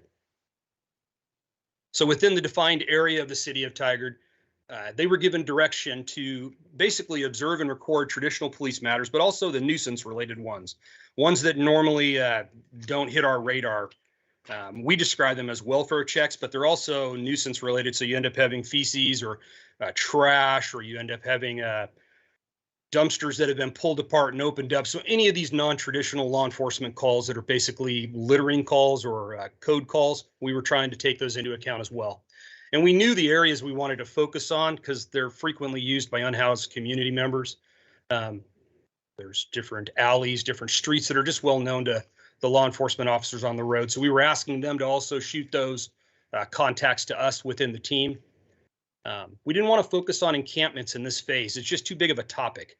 So for us to basically start at the beginning, we wanted to assess the people that we were able to see moving within the community in the corridor. So you're not seeing, as the community member called in, you're not seeing some of that, the experience that others in the metro area have where they drive and they can see lots of tents or encampments throughout the corridor or throughout a visible area. Those are in Tigard. We'll discuss them in a later phase, but we didn't want them leaving the trails and going into those encampments per se. And we didn't want them to drift out of the corridor either, so we could define the resources we had applied. We set up a follow-up meeting for September 7th, and that's when we gained what did they see, what did they experience, any of the things that we didn't get directly from them. Next slide. All right, following kind of along what I've heard earlier, the welcoming, compassionate, and inclusive city that we're trying to be. This is a sensitive topic. So we, the command team, all spent some time going through several different advocacy manuals so we could understand the dynamics of the law, the fact that law enforcement was being asked to do this assessment, which is always tricky in and of itself, and making sure that we're not letting our badge get in the way of just assessing the issue. And it's hard to do. This was one of the resources I found really useful. Next slide. It also guided me to a survey that was unique. It's actually given by obviously people not in law enforcement, and it has a series of questions about the experience within the community. So we created a survey, and to give them credit, this was from them. We took out many of the questions, but we wanted it to be a guide for the conversations when we were out of the car to communicate with some of our unhoused community members. And we wanted to recognize in advance that we're in uniform while we're doing this. So the basic interactions with the police department, we wanted to focus on, were they willing to talk to us? Did they feel like they had information they wanted to share with us? And believe it or not, we got 3 really good surveys. Lieutenant Esky is one of our very tenured lieutenants within the police department. He's the one that took that call all by himself yesterday. He actually talked 2 people into doing the surveys that we wouldn't have thought. They're members that we actually know in the community pretty well. So we got some really good information from him, and he's a former SRO, so he has a great gift for gab. And then one other, the MHRT member, was able to get a good survey. About 3 others just walked off. They didn't want to talk to us, but I think if we had a different face, maybe not these faces, you could end up having a deeper conversation. I think there's meat left on the bone to get that survey information about some of the details. And I could read it later, or I can send you guys a copy of the survey so you can see some of the questions. I won't kill the topic now. Next slide. Okay, let's get into the observations. These are just, I'm going to go through these. They're not chronological. They're just some of the snapshots of the issues we got. Right here is a typical CAD call. So an ongoing problem within transients in the area. There's an RV, it's beat up. We get a description of the vehicle. We go there. The location is a hair salon. They kind of give us a description. This is one example of an issue we ended up taking on and dealing with. Next slide. These are some of the other observations members of our team saw, and this kind of goes back into the target hardening aspect of it. Even though we had about 50 calls specifically in the downtown area, these are some of the unique aspects. You can tell we've done quite a bit downtown through the years to improve just the basic appearance of the area. There's a couple little things that we have recommendations we're gonna share with the team later. And this is one. So near that area, you can go down just behind the bridge off of Main Street, and you can see there's a lot of discarded trash. People will congregate and they'll drink. They don't want to drink in public, so they'll take their liquor or other stuff and they'll go down into that area. Well, people walk through that area too. So we were identifying these little observations. Next slide. This is one of our success stories. So Brandon Peterson was just crowing about this for a while. If you build it, they will come. So what we're doing is we're providing these trash bags, and the people in this area that you're going to hear about in our proposed phase 2 of our assessment, if you provide them trash bags, they were willing to clean up their own areas, and I think they actually did a little bit more than their own area. So that was working really well. It's ironic and not lost on me that there's a sign that says no camping right in the area that takes you to what is a rather large encampment. We did get some other ideas from Brandon Peterson about things that could make his life easier, like somebody coming to pick up this stuff more routinely so it wouldn't stack up. It was there for at least a week. And then maybe a dumpster in that area as well. Next slide. Universal Plaza is going to be a blessing to the community. It's going to have a million uses. It's also currently being a source during the day for a respite for members of the community. So we did have them coming and going. Sometimes the boxes in the back, I didn't get a good picture of it, but they're rearranging them how they like to, basically into an ad hoc, kind of like a fort. This is not a at grade property. So there's actually if you drive on Burnham, you can't see that it goes pretty far back, and you can actually lay on the backside, or there's a business in the left photo. It's kind of shaded in between there. There were members of the community that are unhoused. We'll move all through that area as well. But because there is a latrine, there's a hand washing station, and there's also power available, it's going to be a natural attractant anyways. Next slide. Again, this is off the corridor, or out of the downtown area rather. Some of the complaints we received during that assessment was there was an encampment, or what they referred to as like a nest. This is next to Westside Christian. Basically behind FAFL, there's a series of buildings that backs up to Pacific Crossroads. And there was an area behind there where they had experienced during the day and early in the morning People were rattling the back doors as if they were trying to come into the back doors, typically looking for bathrooms, or they're looking for anything else they can pick up. So those back doors, security, we went down and did a target hardening mission, just basically talked to the community members, looked and assessed it. And obviously there's only so much you can do throughout the period of time. I mean, it's very well lit at night, and these were happening during the day.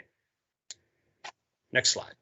Now you get into some of the other issues, just RVs. This RV specifically is one of those where you address it. We know the person who owns it. And it's been solved now, but it takes, our CSO having constant vigilance. That gentle pressure relentlessly applied over time has paid off. Next slide. Private property is another one where you end up having this person who I talked to personally. He ends up having a story. They all have stories about how the RV is broke down and waiting on a part. So this was on private property. We worked with code enforcement and Ken Ross to assess this. It was a whole different process when it's not on a city street or in a public park. It's on private property. So there's a lot of mechanisms we do have control to assist with that. Next slide. Sleeping in cars is becoming more and more prevalent, and I think we're going to see that in the future, regrettably, with respect to the evictions that are going to be coming at some point in the future when rent and some of the other issues. Children and parents, good news. We didn't find any unhoused children in the community during our assessment. Again, we didn't go out throughout the entire community, but that was good to hear. Next slide. This is just kind of a funny photo. So this was left in a trash can, but members of the community that are unhoused will go into, they're very resourceful. So anything that's left in the trash, they're opening up the trash, finding something. This was a respite that was in the shade when it was being used. I guess didn't want to move to the shade, so just left it. We're having to pick those things up. We did talk about what are some of the simple things we can do. It's hard in the downtown corridor because there are areas where donation centers are at, and people will leave stuff, and some of the unhoused members will go down in there and basically they'll take it with the purpose of just, you saw it near the library for a while. That was one member who was definitely keeping basically anything he could find. Next slide. We do have, regrettably, a group of what we call the usuals, or known places we can go to where we do see community members in the early morning when they're one of the members of our community moves in and out and sleeps in different locations. That person is in significant mental crisis, and many of our members know that person. Some of the other ones, basically when they get kicked out of the overnight shelters or they come out of their encampments, they basically roam, and they're looking either for donations or they're looking for anything they can basically be offered from businesses. Next slide. Again, some of the usuals that we know in the community. Our officers in patrol know them by names, which is good. Over time, we're able to, with as much compassion and consideration for their specific illnesses, and many of them are in a fog. Regardless, we're able to help them as best we can. You heard the chief describing some of the remarkable conduct that isn't criminal in nature, but it is quite pronounced from time to time. Next slide. So those were our assessments. Let me just get to the assessment results or the wrap-ups, and we'll end this slideshow and you guys can get to questions. So one thing we found through not only out the surveys, but from talking to business owners, we have a good reputation, our officers do, with this portion of the community. The unhoused members of the community that we encountered were not put in fear by us being there. I think they know we're going to do our jobs and we're going to respond to the issues that come up, but I don't think they had the dread that they do in other communities, and that was stated in the surveys. Also, that we have had so many responses to prior issues. Regrettably, in the last couple of years, we've gotten pretty good at dealing with specific issues around some of the remarkable conduct that may or may not be criminal. That experience is ironic because we are very short on staff and we're doing a lot of training. But when you have training, you have new officers and they get the opportunity to also practice some of the skill sets involved with engaging with this special community, part of our community. The communications between the team was excellent. We had great support from the chief's office. Our unique issues compared to other agencies, we're actually doing fairly well. If you go south all the way down along the Pacific Highway corridor, you will experience on an order of magnitude unhoused communities. Whether you're in Newburgh, Dundee, keep going, you'll run into the same issue along those major transit areas all the way out to the coast. We do currently not have as many transit solutions coming into our community from the Portland metro area, so it's quite difficult to get to Tigard per se, compared to other cities along perhaps other transportation solutions. And then the expectation that the county system is going to help us in the long term. That may be a longer term fix. Next slide. So here's another couple of the recommendations is just for the council and those members of the rest of the city to understand it's a really tight nexus for us as law enforcement between mental health and nuisance calls and the ability to navigate those. Currently, the ability to take people into custody is really challenging. So the officers in the past that were able to deal with an issue that had to do with public intoxication or other issues of being unable to care for themselves, those issues are pretty complex. I'll cover that in just a second. But also we're having the dynamics of welfare checks, duplicate calls, and passerby calls where members will call in and see somebody sleeping on the side of the road. It'll take a resource to go check on that person. I've seen an ambulance, a fire truck, and a law enforcement officer respond to a person who's sunbathing. It's quite a lot of resources because it just doesn't look right to the people that are passing by. So transportation barriers to services, you heard that explained by the assistant city manager and the chief earlier. That's going to be something crucial for us. Currently in the COVID environment, we have a protocol, as you guys on the council remember, we can't have you guys in our car to go do National Night Out. I can't have members of the community doing just courtesy transports that we used to be able to do. If we had a solution to assist us, even if it was the ability to have an Uber or a Lyft or some type of an analog of that to be able to transport them, there are a couple people in the survey that said, yeah, I might use some of these other the Bybee Center or some of the other locations. They might use that if they had transportation. And a lot of them aren't comfortable with riding with us anyways. You can imagine they've either been tricked or hurt or other things in the past with law enforcement. So great recommendations around places where people can rest. And that compassionate side of us says everybody needs an opportunity to rest, but there was a suggestion about modifying the benches, perhaps so you can't lounge across the bench. There are different designs out there. There was a discussion about some of the stuff they had seen. Having shade in certain areas and considering that municipal codes could be changed, but they ought to be comparably done so you don't end up going from one city to another city. So I don't know if that's a county process or being careful in how you guys approach code changes. It can be difficult, and even if you changed it right now, I don't know the effect it would take in the short term because of the current difficulties we have with law enforcement being able to enforce it or make it have effect. There was ideas around pop-up mental health clinics, and Brandon Peterson is, when he gets on this assessment team, and I'm hoping we get him as one of the law enforcement members, he has just a bunch of great ideas of ground level things that would make a difference in people's lives. The latrines, the powers, and then trash. You can see how that's made a difference in people's lives. They're not breaking into stuff. They're not going to try and steal power from downtown businesses if they have a place to use that. So if you don't, you can expect that we're going to get more calls. And that's what we heard from them, and that's what we saw. Next slide. So commentary continuing. The chief said, hey, make a difference for the next couple weeks until we get into the next phase. So we called it a preparation for phase 2. And it's foot patrols and bicycle patrols. And if you've been downtown, you'll see them. We're trying to increase that as best we can. That's not cheap. And one of the ideas we talked about in the past was maybe a park ranger or some type of visible, maybe a less expensive resource than a law enforcement officer doing that. As you guys know how much training it takes and experience and education it takes for non-criminal matters when you're really looking for visibility.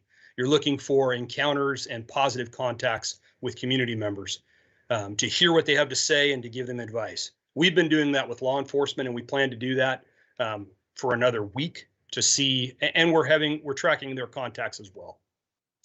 They are going on the trails. They are moving through encampments. They will be going through the downtown corridor. That's focused more in the downtown area for visibility. I've already told you the issues aren't localized to downtown. You know that. You guys are the counselors of this community. You talk to members throughout the entire area, so you know the deal. Vehicles and encampments, we're going to have to tighten up how we want to encounter those types of encampments, and we've chose one that we think is going to fit well. The chief may discuss that in a minute. I think she shared it with the community. I'll leave that to you to talk about, Chief, but my last sales thing from the ground floor representing the patrol division is having the council remember that we are in a COVID-19 struggle right now, and that's everything for us. I mean, it changes everything we're doing. It's not getting better. We just had a member of our police department return from a significant exposure. It's real. He could be an evangelist for COVID-19 and getting vaccinated. He wasn't, and it's an issue. Second thing is jails. The community that is within the jailed population in Washington County is full. So the jail commanders asked us to consider, we only have certain crimes, and many of them fall into the behavioral health or remarkable conduct surrounding our unhoused population. So disorderly conduct, trespassing, I can't do anything with that to take somebody out of the moment and interrupt it by putting them in a facility where they can get sober, they can get clean, they can get fed. We are basically giving them sites in lieu of custody. And if they fail to appear on them, which they will, they'll have a warrant. And we can't lodge them on that because the predicate crime for the warrant doesn't allow us to do it.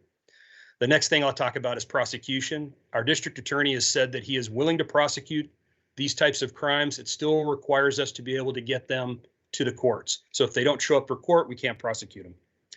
The hospitals is the hard part right now for us. That's where we have to take people who are in mental health crisis during a peace officer hold or even a detoxification scenario.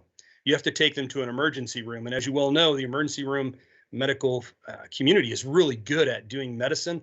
They're not the best on recognizing the dynamics of what we're trying to solve, which is helping people get grounded, be able to have resources.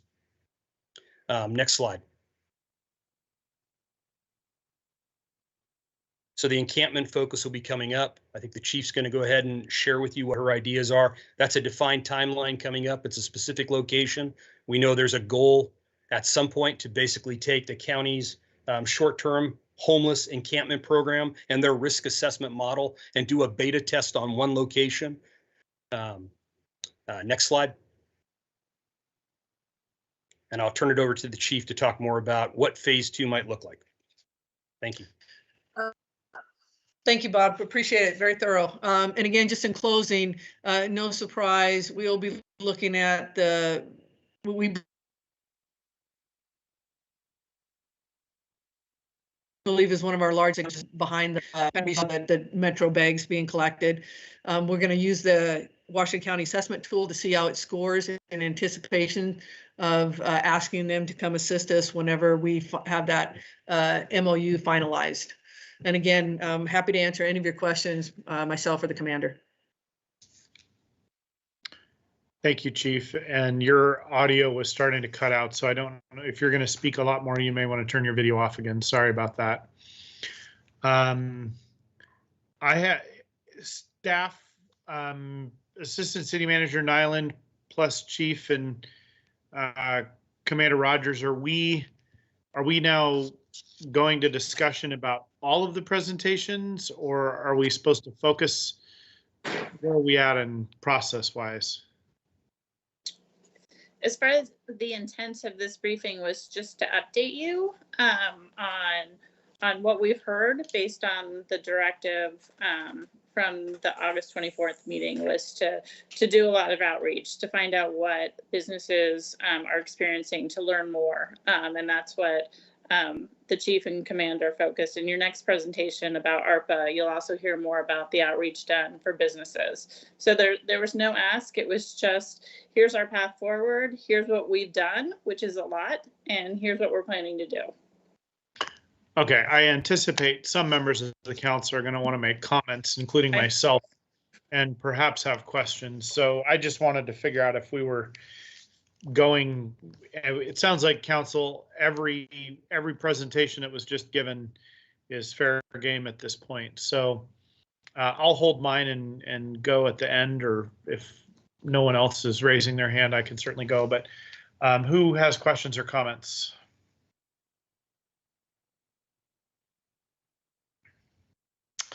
Councillor Newton. Thank you, Mr. Mayor, and thanks for that very robust presentation and all the hard work everybody on the team did to get that information together so quickly. Just a couple of things to follow up on. When last we met, I think one thing that I'm still wondering about is when people in the community see something that they're, a little concerned about, they're still not sure. They don't want to call the police because they don't think it's a police issue.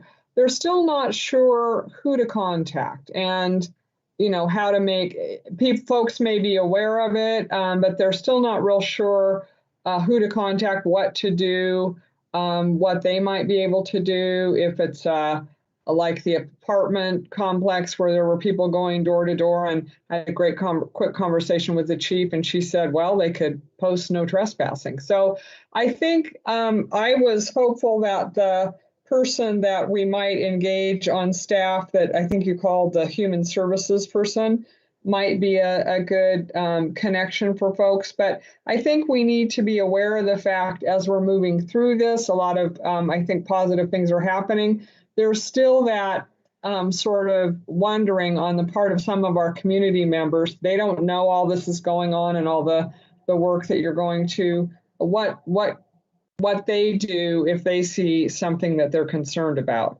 That's my first question, I guess.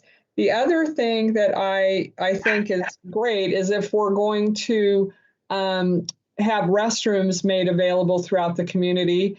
I think one of the things that I've heard from people when they go to other communities, the restrooms that are used by the homeless folks, the houseless folks who don't really have other options, aren't really very well maintained or very clean. And so other people who are in the park are a little bit like, I'm not sure I want to do that. So I think really upgrading the restrooms that we have available to all of the public is a really good idea. But I think, I'd be a big fan of making sure they're well maintained for our houseless population, but also for our general population who might also want to use them.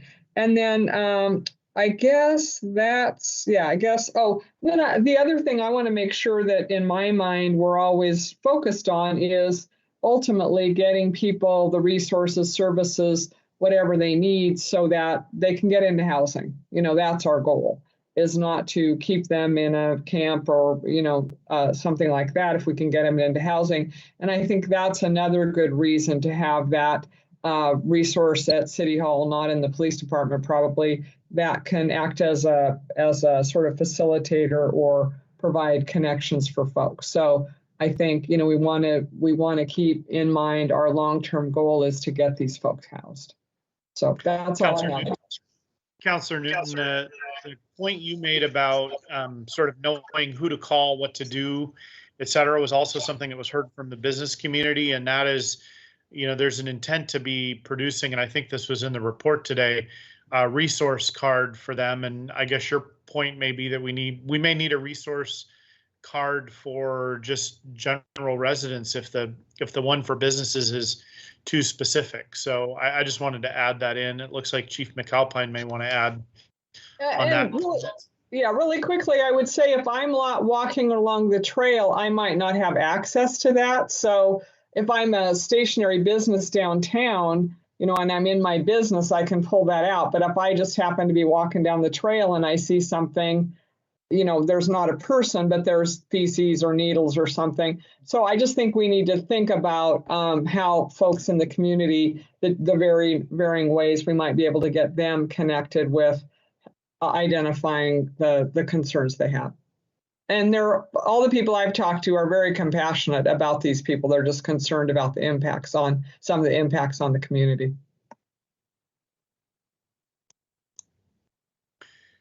Assistant City Manager Nyland, you want to go, or Chief Mcalpine? Yes, I can start off. So as far as the communication and having a point person, Councillor Newton, we fully agree. One of the things that we've been working on is the communication, because as you know, when people respond, they'll email the chief, and they'll email PD, and they'll email the mayor and do council mail, and then they'll circle back and email city management. So it gets chaotic rather quickly.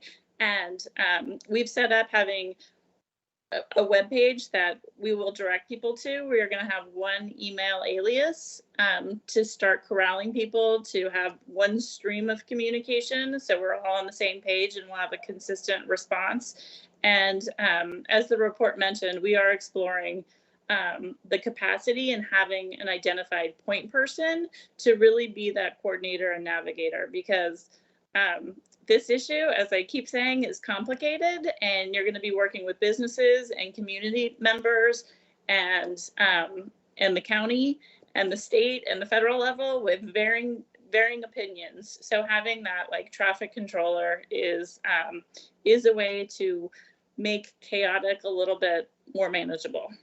And as far as the restrooms, that is definitely on our radar, is making them welcoming to everyone and anyone.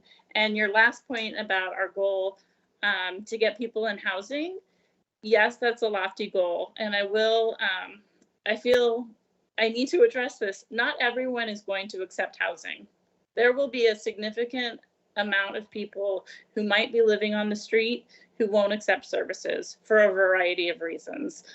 We experienced this in Seattle. It was something like 17% who didn't want to go to shelter for a variety of reasons. They didn't feel safe. They had a pet, they had a partner, they had kids, they had PTSD and felt confined.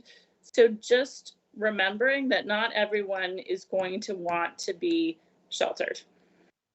Well, and really quick follow-up, and I understand people not wanting to be sheltered. I'm talking about people having their own housing. So yep. I have heard that as well. And the other thing you need to be remember, a lot of times people call me because they don't want to send an email. So we have to be mindful of people there's people in the community that will call the mayor or me because they don't want to use an email stream. So they're just, I think we just need to think about an option other than that as well. Thanks. Yep. Of course. Chief Mcalpine, were you going to add to the response to Councillor Newton? Yes, if I could, please. That's why I would speak to the gap analysis. And we got a quick response on some of our major providers already. So we know that Just Compassion has an outreach coordinator, Erica. She may be listening in right now. She was very interested in some of our next steps. So I'm hoping that once we define all the resources that we have at our fingertips, then we can guide people so that maybe it's Erica that they call on Just Compassion, at least during these times of days. There'll be times when we might partner with her because you may feel safer, and that would be something that probably a CSO, Brandon Peterson, would do. So I think it's really important to really understand what resources we have, and then be able to communicate those out, and so we can manage expectations, but also come to you if we have gaps, both from a financial or just decision making, and that is anticipated to be on September 23rd when Director Bernard comes back from vacation. We should start that process. Thanks, Chief. Councillor Goodhouse. Thank you. I was going to say that it was a nice response to see the officers walking up and down Main Street over the weekend and being out there, and a lot of the businesses appreciated seeing that, and having people there, and the community members really were engaged too. As I saw them kind of going back and forth, community members out walking. It was a nice weekend, engaged with the officers a lot as well. So that was a great improvement. I know that we're short on resources, but a lot of businesses or people have talked, and as kind of Councillor Newton brought up, getting back to maybe getting the trails, is patrolling those for people being safe. You talk to most people, that I was talking to a couple people or business owners, and they're saying, especially like 9 p.m. at night, you don't even want to touch those trails or feel safe walking through there. So it kind of ties into my comment before with money, as far as putting lights on those trails or whatever resources we can do to have the trails feel more safe, with us putting more trails in or making it be a walkable community, making that something that people feel safe on. And the other thing, and I'm just bringing it up, this is not really my feeling or sentiment, but with like the public restrooms or some different amenities, there's been comments I've heard from people that if we start offering too many amenities for the homeless, that might attract more people into the downtown area or into parts of the Tigard. So I just want to at least throw that out there as far as comments I've heard. Just put that more on the record, that how we walk that fine line of offering services and doing all that stuff, but also as well as not making it so there's more of a problem in the area. But I just want to commend you on all the work that you've done and the time with the officers, especially being stretched so thin. I don't know if restrooms are in the amenities you're referring to, but we certainly can't expect members of the houseless community to not defecate in downtown when we have our bathrooms closed and locked.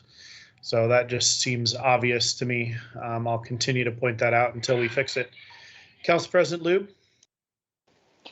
Thank you, and I would agree with your bathroom comment. And I mean, I guess I don't consider a restroom an amenity. It's one of those basic things that we all need to take care of in one way or another. But I want to acknowledge that we have asked a lot of our staff and the police department, and our community, you know, has asked a lot. And I just want to say that I am incredibly impressed and appreciative of everybody rallying and really putting a huge focus on this with everything else that's going on. And it's really, really hard. And I'm sort of blown away with everything that we've done and the intention behind the next steps forward, and doing this in a very thoughtful manner to address, you know, our these issues in our community. And this was really hard, and it was a lot. And I feel better prepared to talk to community members about what we have heard, what we have seen, and what our next steps are. And I want to say thank you for all the work that you've done. It's really, really appreciated to put this together, and I appreciate these regular briefings. So thank you. Councillor Shaw? Great, thank you, Mayor. And I concur with Council President Lube, recognizing the immense amount of time and attention to this issue. And as we've heard, there's going to be no quick fixes. This isn't going to be a 1-month effort. It's going to be ongoing, and appreciate the effort of the chief, of the city manager, Nyland, and the staff and the team that have been working so hard on this. Everything from prevention, the connection, the map and gap analysis, which I think is vital, potentially utilizing the ARPA funding, and also establishing the community homelessness assessment response team, which is CHART. It's a bit of a mouthful, but I think the name says it's going to be robust. I wonder if in this assessment and gap analysis also, will we be working with our fellow cities, whether it's Beaverton or Hillsborough or Lake Oswego, to find out what they're also doing to make sure one city isn't compounding a problem for another city, but will there be that intersectionality of working with the other cities? That's all the comments I have. Like City Manager Reimer wants to speak on that one. Thank you, Mayor. Thank you, Councilor, for that question. Next week, we have our monthly city manager and agency CEO meeting. And so all the cities, those from the water districts, the county will be coming together. And our main topic will be exactly the question you asked, briefing each other on what we're doing and areas to continue to cooperate and collaborate. So we can report back after that conversation as well. Thank you. All right, Youth Councillor Nog. I would like to reiterate the points that have been made and the amazing outreach efforts that have been pursued. It really warms my heart to see that, and all of the details that have gone in, as well as the resources provided for mental health. One of the things I was curious about is future opportunities for outreach to the houseless population, and whether or not there would be incentives like paid focus groups to get a larger turnout.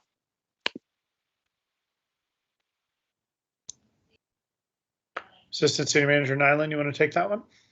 I do. That is a great question, and I will look back on my experience in Seattle. That's a really important question because we don't want our outreach to just focus on talking about people who are experiencing homelessness. We want to make sure we're talking to people who are actually in that situation. So there's a lot of creative ways to do that. One of the things we did was we tabled at food banks, we tabled at laundromats, we tabled in tents in parks to make it comfortable.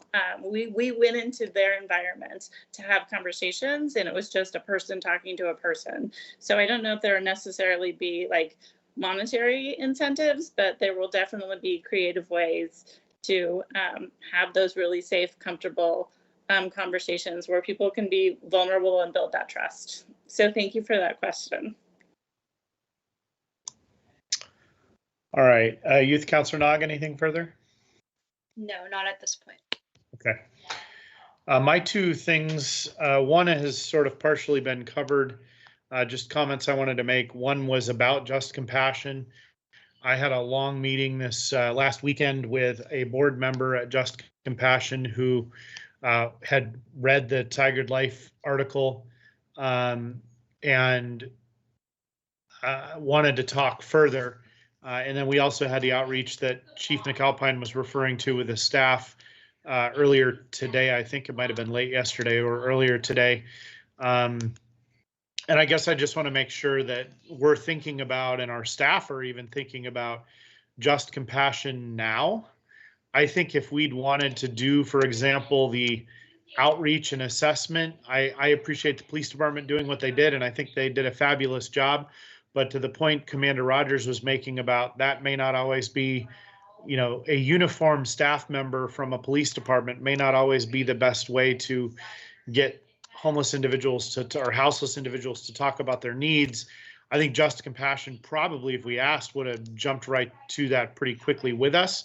Maybe not on their own, but done it in partnership. So I guess I just want to make sure the city's thinking about them early and often, and also making sure that they're asking for enough in the RAFT program and helping them through scoping some of that and thinking through it. They've got, you know, I think some of the actions that were in the sort of possible menu of things that we may be taking on around safe lots, tiny village, you know, tiny home villages, tent space that's safe.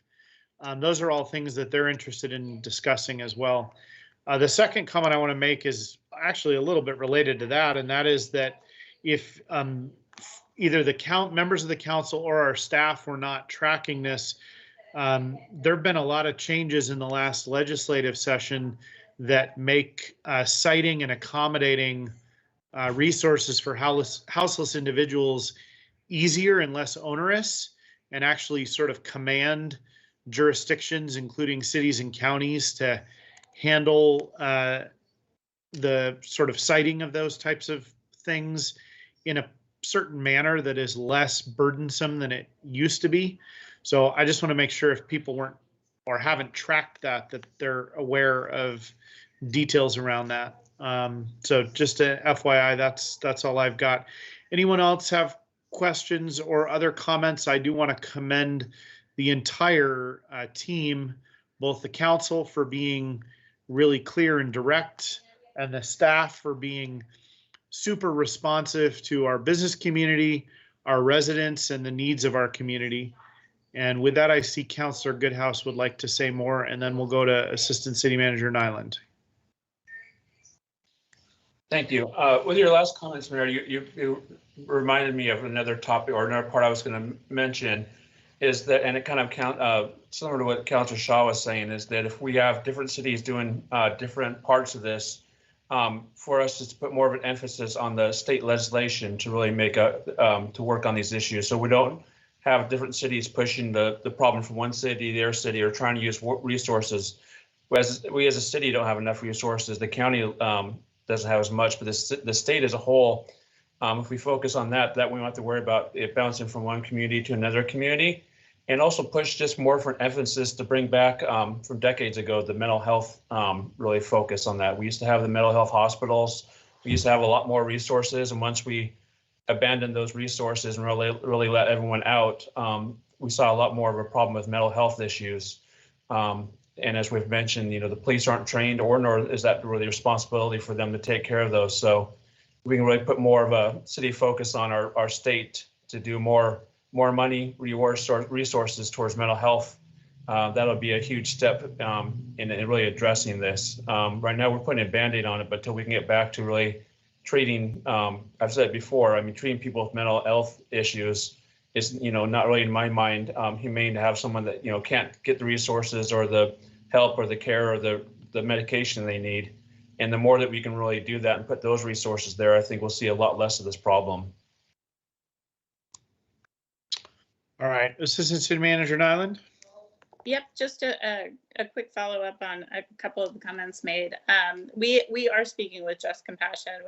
They did reach out to us today because they saw the agenda, and they are definitely part of the conversation because they are part of the solution, and it's going to take all of us to figure out what we want to do and how we do it. So those conversations are underway, and they will be at the table when we do that mapping exercise. And for Councillor Goodhouse, yes, no city can do this alone. No city has enough resources. You could have millions and millions and it still won't feel like enough. So having that regional, state, federal approach is definitely needed. And yes, we are tracking what has happened down at Salem and connecting dots to make sure we understand what we can do and what we can't do. And just to call out, thank you, Council President Lube, for acknowledging the work. As Commander Rogers says, this is all consuming. This issue could fill all of our days and nights. So it does take a lot of work. It's needed work, and the team Tigard has essentially dropped everything to really focus and double down on getting results. And I don't say they dropped anything because, they dropped everything, but we still had to do everything we were doing in addition to this. And thank you for recognizing that. And, kudos to everyone who has worked on this presentation and will continue to work to make it better and to make Tigard more welcoming for everyone. So thank you. All right, thank you. I do want to acknowledge that we are nearly 40 minutes behind on our agenda at this point, so I apologize for that, but I think we're taking the time necessary to carefully consider topics. So let's move on to item number 7 on the agenda, which is to consider and discuss the American Rescue Plan Act and specifically business support. And we've got Economic Development Coordinator DK Bemis with us. Dylan, are you ready? Yeah, good evening, Councillor and Mr. Mayor. If you give me just 1 second to cue up my presentation.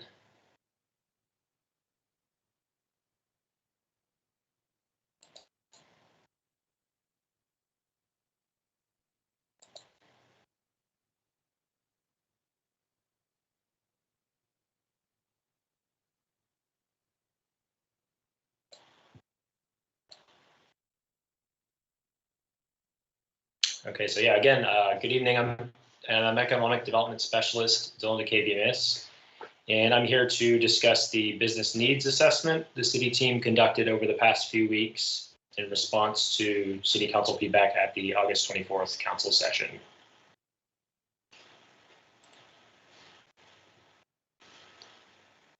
So in order to quickly gather input from Tigard businesses and get a broader understanding of current business needs as we navigate COVID-19 recovery, we assembled a cross-departmental city team and created a digital COVID business needs survey that was hosted on the city's engagement website platform.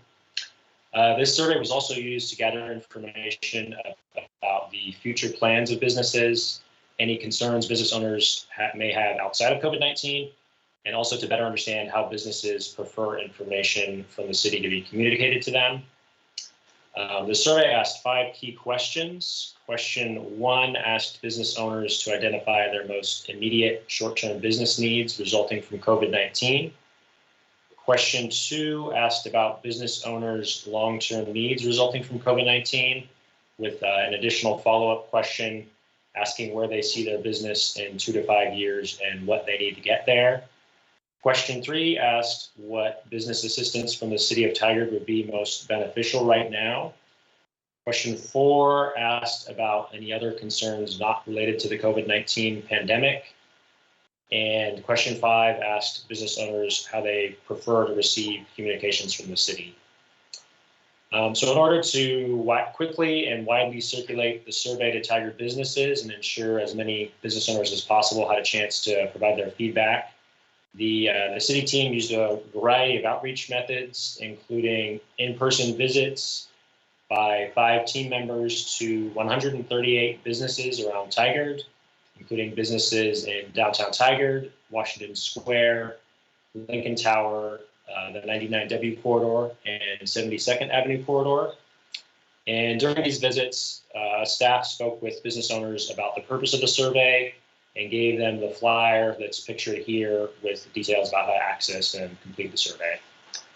We also sent survey information via the Economic Development Division's Business Update e-newsletter, which was emailed to our 2,300 subscribers.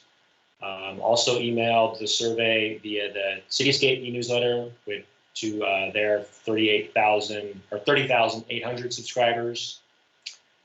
We also sent an additional follow-up email to around 2,200 businesses and an email notification to local organizations like the Tigard Chamber of Commerce, Tigard Downtown Alliance, West Side Economic Alliance, and the city's Committee for Community Engagement, as well as to large commercial property managers in Tigard and local media outlets so that they can share the survey with businesses in their network and with their social media platforms as well.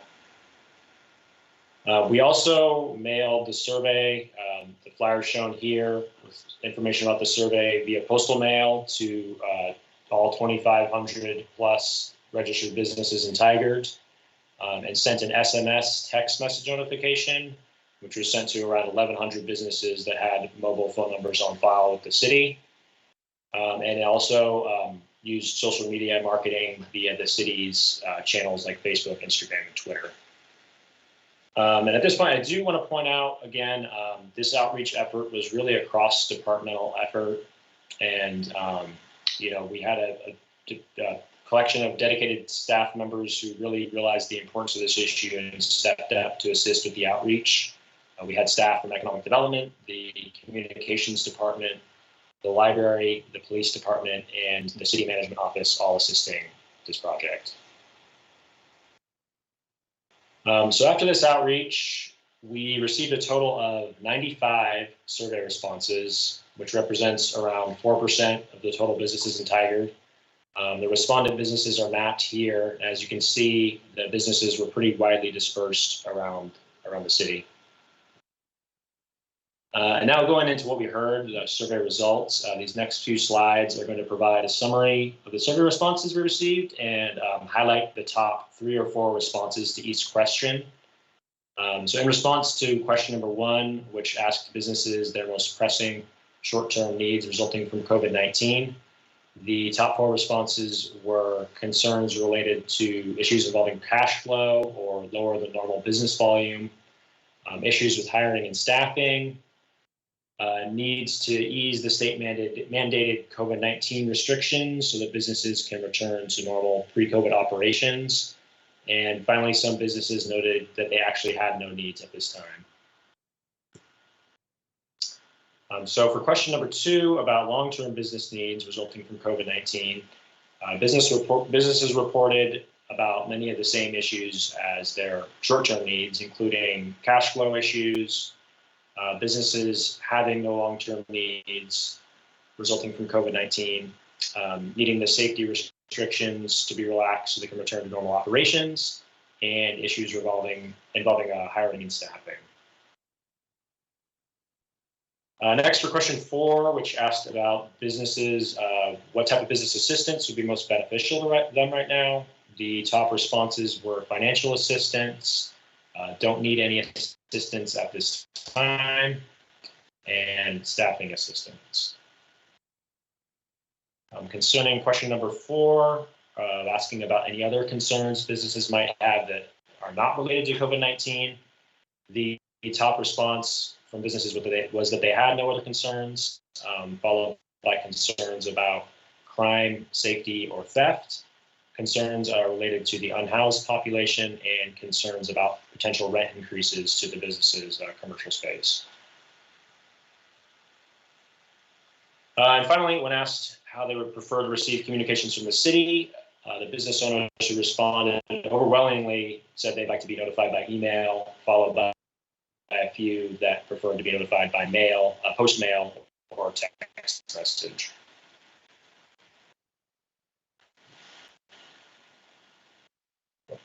Back on there. So next, I want to speak about some current and ongoing business support efforts we have that are responding to the needs of the survey. First, I want to note that we're going to continue to take a multi-pronged approach to continue to seek input from the business community. Right now, we're conducting follow-up calls to survey respondents so that we can help better assess their needs and also connect them to resources based on the responses we receive from them. We'll also continue to get input from businesses via a monthly meeting that the economic development staff host, where we invite all newly registered businesses to meet with us. And after this meeting, we also send out a survey to these new business owners to gather input and respond to their needs. And we'll also continue to gather business input by engaging with business owners via our Business Update e-newsletter and during our monthly business education webinar series. In terms of financial assistance, which was the top type of business assistance asked for by the survey respondents, we're currently following up with respondents who asked for financial assistance to refer them to the 40/60 Forgivable Loan Program, which was established last year with our partners at MISO through the Tiger Cares program. As you may recall, this program provides loans to businesses with a partial reduction of the principal every year for 4 years if the business owner completes a business focused training program with MISO. And we've also organized a webinar coming up on October 7th, where a strategic advisor from the Small Business Development Center's Capital Access team is going to teach business owners some cash flow management strategies, which should help with the cash flow issues identified by respondents. We also have a number of upcoming initiatives to support businesses with their staffing and hiring needs, including we're partnering with WorkSource Oregon to host a drive-through hiring event in Tigard actually tomorrow morning, where business owners will be able to connect with potential employees. This is basically like a pop-up business fair where local businesses can staff a table and connect with potential employees to talk about their hiring openings. And we're also partnering with the Tiger Chamber on the webinar that Jessica Love mentioned earlier, which will be on October 6th, and will provide businesses with some practical strategies to help them recruit and hire employees. And another webinar coming up, we're working with Oregon Manufacturing Extension Partnership, better known as OMEP, to offer a webinar in November for local manufacturing companies where they can learn about technology to help solve their workforce challenges. And so in addition to these programs and initiatives I just mentioned, I also want to give an overview of some of the other business support programs we currently offer Tigard businesses. We have the Tigard Aid program, which offers financial assistance to businesses for city fees and charges during the COVID-19 pandemic. There's also the third round of the RAFT program, which, as Assistant Manager Nyland mentioned, kicked off this week, which in addition to providing support to local nonprofits, will also provide financial support for local childcare businesses. And we have the Tigard Outside program, which is temporarily relaxing city rules in order to allow businesses to expand their commercial space and safely operate outdoors during COVID-19. And there's the newly created Business License Fee Waiver program, which we recently unveiled. This offers a one-time business license fee waiver for new businesses that complete a business focus training. And the brand new Advanced Tigard program, a workforce development program, which helps Tigard community members advance their careers at local businesses by providing a matching grant for career education and training expenses. We also have the new, previously mentioned new business welcome meeting and survey. And alongside this meeting, we also provide a new business welcome packet, which is sent to all new business owners. And this contains information about the Tigard community to help them get acquainted with the city, and also information about local business resources. And as also as mentioned, we also provide updates about business resources and programs to businesses via our business update e-newsletter. And finally, we also have the Los Empresarios de Tigard program, which is providing culturally specific programming and resources for Tigard's Latinx entrepreneurs. So moving into the recommendation based on the business needs assessment we conducted, I do want to again reiterate that we conducted a very robust outreach campaign to receive input from as many businesses as possible regarding their needs resulting from COVID-19. And with this outreach performed, we still only received 95 total responses to the survey, which again is about 4% of the total businesses in Tigard.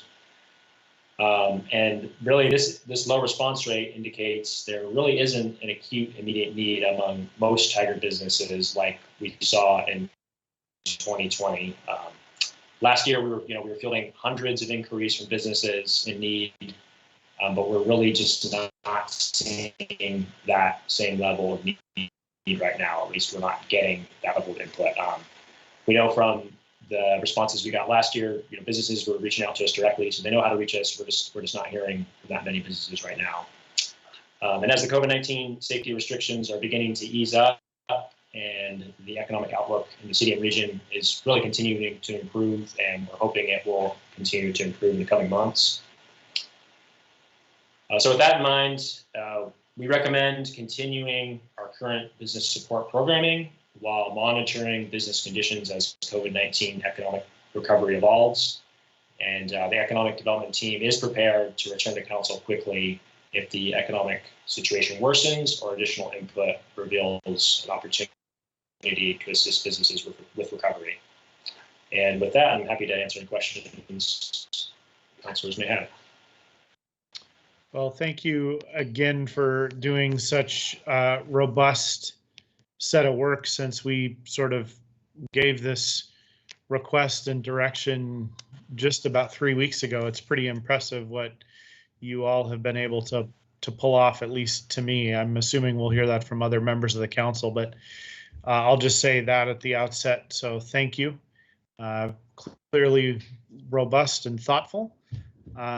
So who's got either questions or comments? Councillor Shaw. Yeah, excellent job, Economic Development Specialist, Bemis. Perhaps just a concern, 4% just seems extremely low. And I know looking at the numbers and the outreach, I mean, you couldn't have done more between all the avenues of communication. But because I just want to voice a concern that it's just 4%. And good to know that many of them don't have needs, particularly long-term, but it just seems a bit concerning that we haven't heard from more, but just wanted to voice that. But again, thank you for the presentation. It was very thorough. Councillor Newton.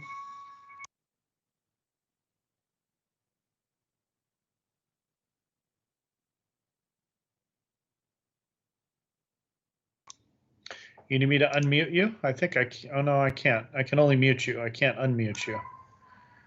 Sorry, Councillor Newton.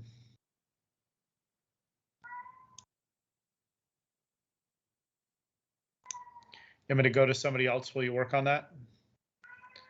All right. Assistant City Manager Nyland, did you want to add? I did want to add, I wanted to respond to Councillor Shaw's comment about 4%. We noticed that too, and which is why we're doing really intentional in the questions, asking people how they want to interact and get communication from the city. And we're also going back to entry points to the city, like when people sign up for utilities or when people sign up for business licenses, to remind them to give us the most accurate information possible, because that's going to be the route we establish to push out communications. So we would love to see that number increase. And again, just really understanding our audience about what tools they use and how they want to interact with us. So just wanted to throw that out there, that it's on our radar. Dylan, did you want to add to that? I did. Yeah, thanks for that point, Kathy, and thanks for also acknowledging the quick turnaround on this outreach. You know, it was a very quick turnaround, and I think that has something to do with the low response rate as well. So that's why I was sure to note that we're going to continue to seek input from businesses. We all know business owners are busy; they might not have the time to complete the survey. So we'll continue to seek input, and definitely take that into consideration when crafting our programming. All right, other Councillor Newton, you got your mute button figured out yet? Council President Lube, we'll go to you. Thank you. I know that this was another situation where we asked for a lot of information in a very quick turnaround, and I appreciate the extensive outreach. And it's also really helpful to understand. I know it was a robust discussion that we had a couple of weeks ago on how to move forward or how to address this. So I know it's only 4%, but it's helpful to get a taste of the response from the business community on what we could potentially, what they may need. And I'm curious, because I know this was a particular topic for Councillor Goodhouse, to have his reaction to this, or any additional suggestions or things that he has heard in the meantime since our last meeting.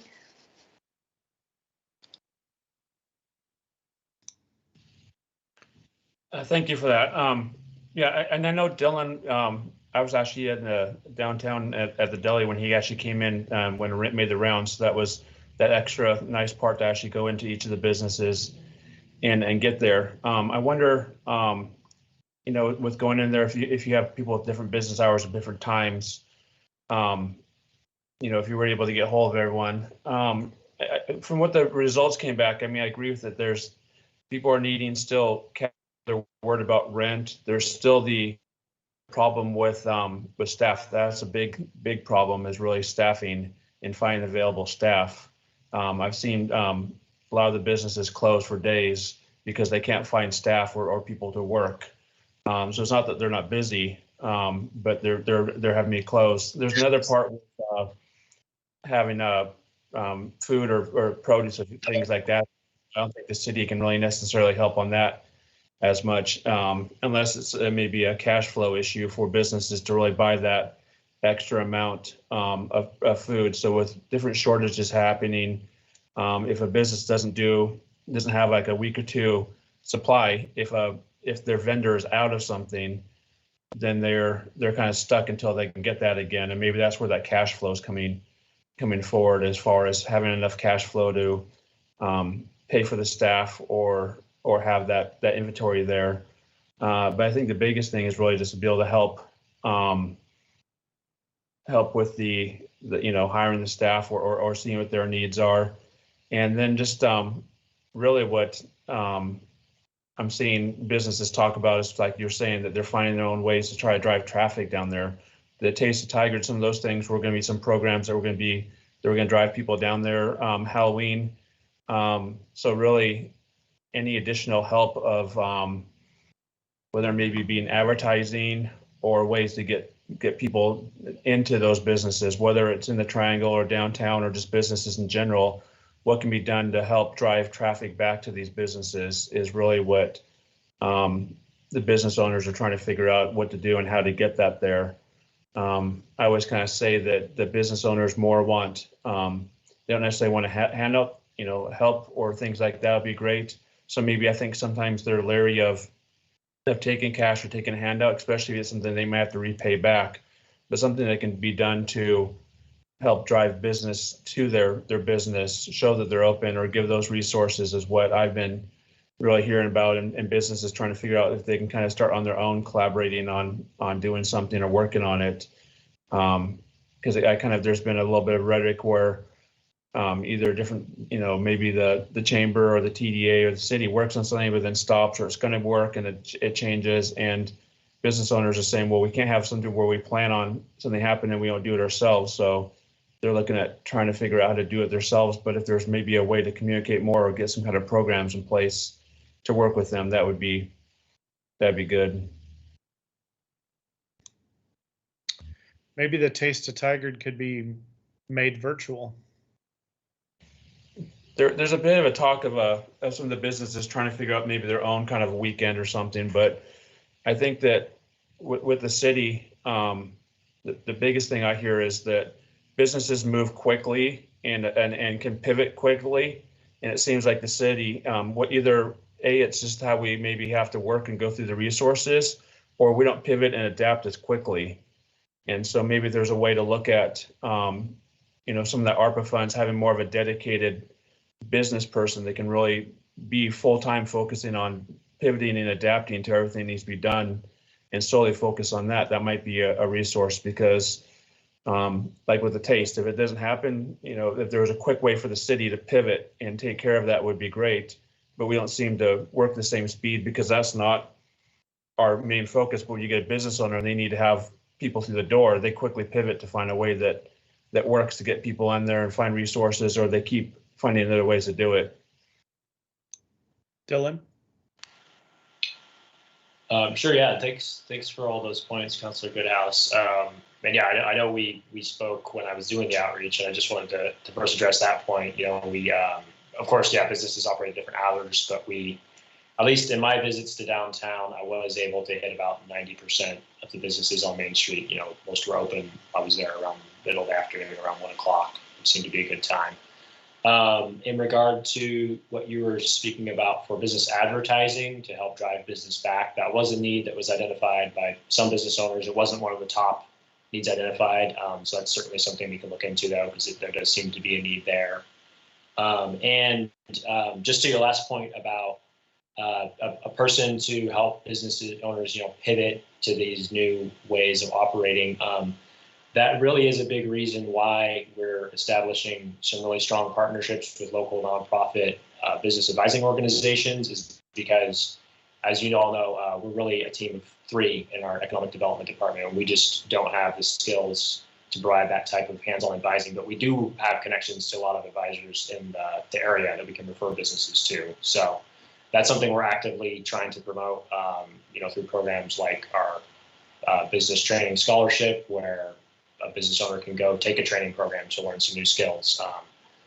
So that is something we're providing through our referrals, and we continue to provide through the ongoing webinars we're providing to help business owners adapt to this new environment.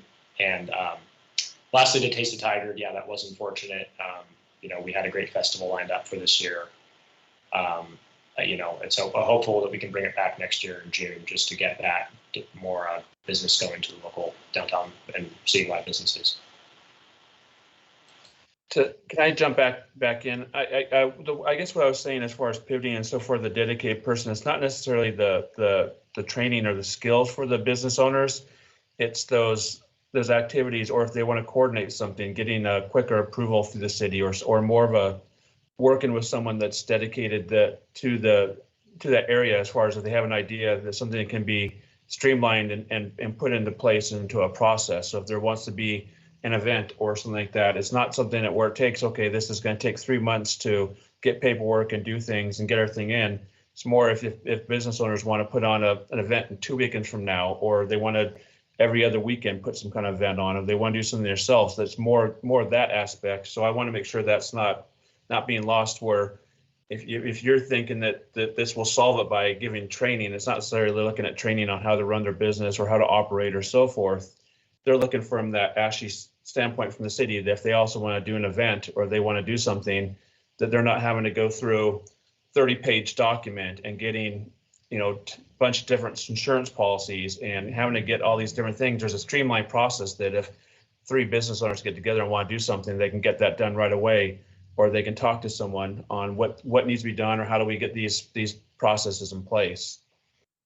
And Councilor Goodhouse, your feeling is that is not, I mean, as Dylan's pointing out, we've got multiple economic development staff, but I guess I'm not sure another human being will change all that process. If the issue is that the process is onerous, it's not going to matter whether we have 4, 3, or 0 staff on our economic development team. I guess I want to clarify, are you thinking it would be someone who would just get rid of all that or process, or would do it for the businesses so they don't have to, or how would you practically envision this happening?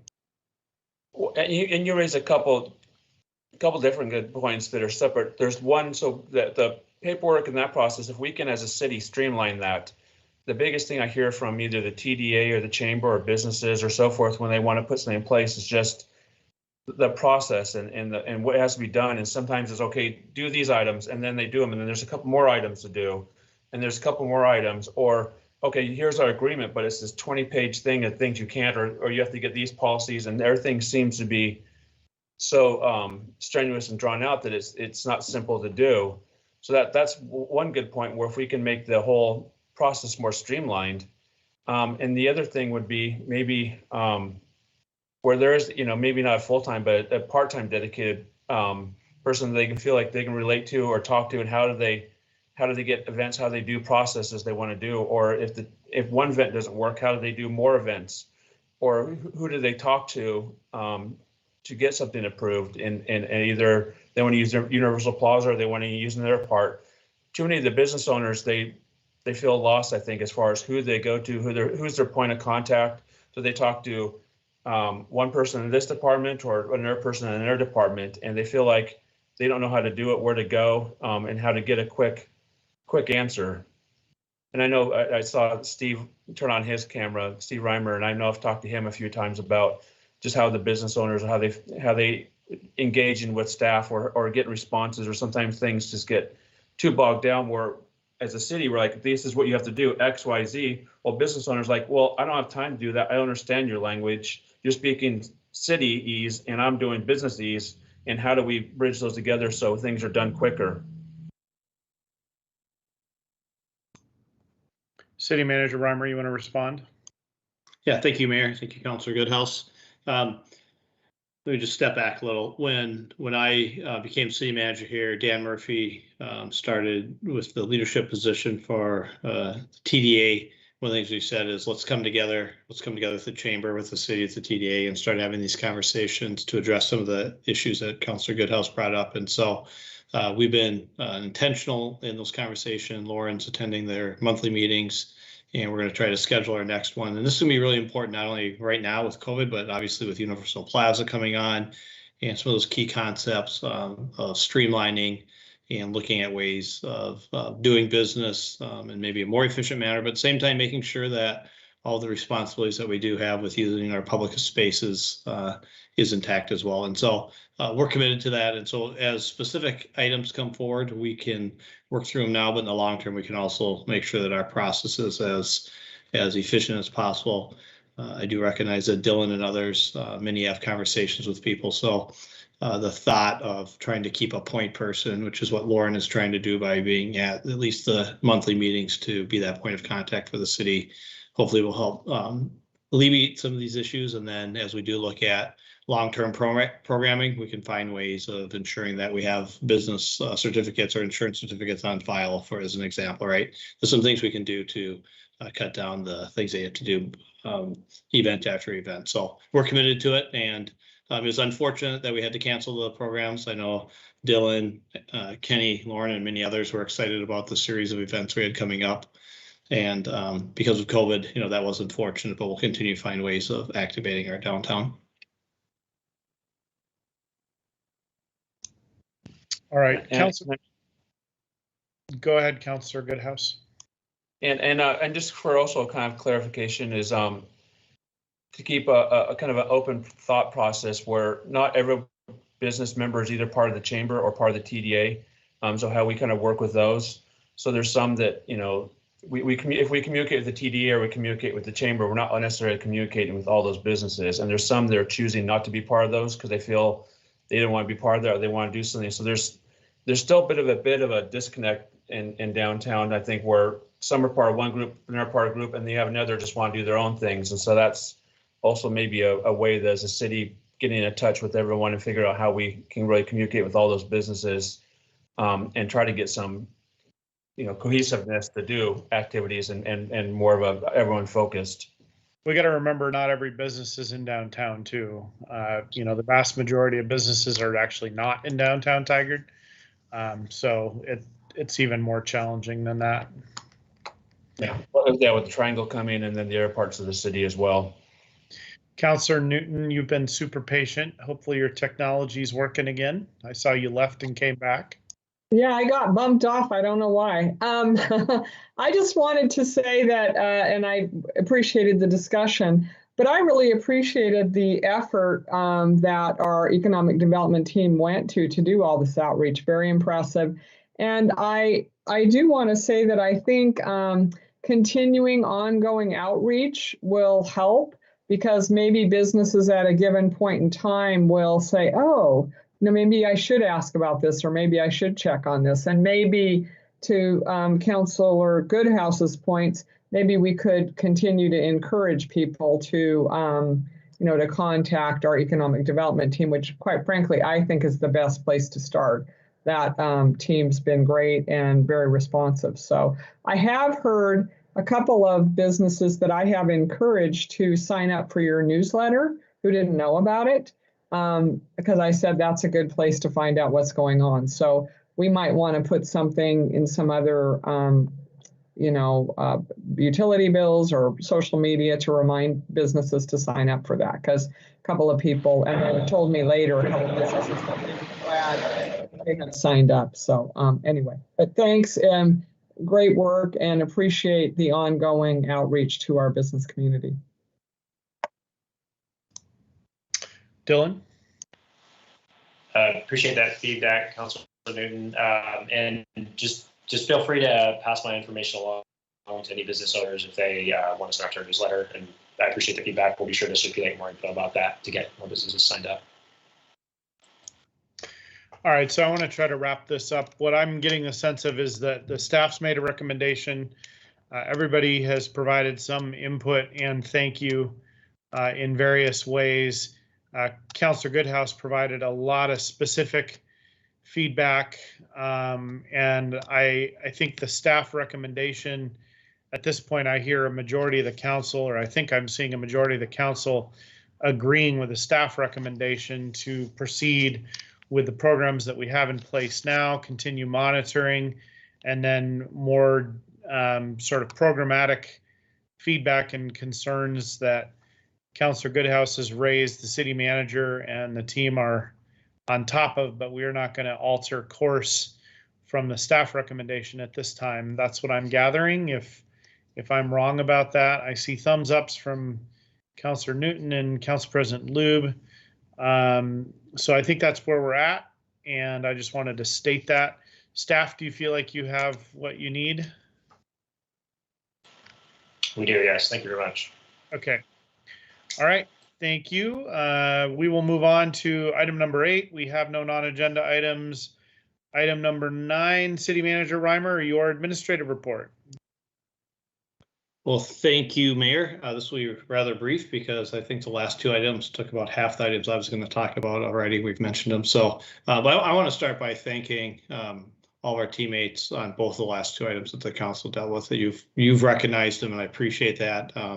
Appreciate the quick turnaround and the robust and comprehensive effort. So, thanks to all of them. And one last follow up on some of the comments from the last item is we also have the Downtown Tigard Reimagine process that is going to kick off in winter of 2021, which is not too far away anymore when we say those words.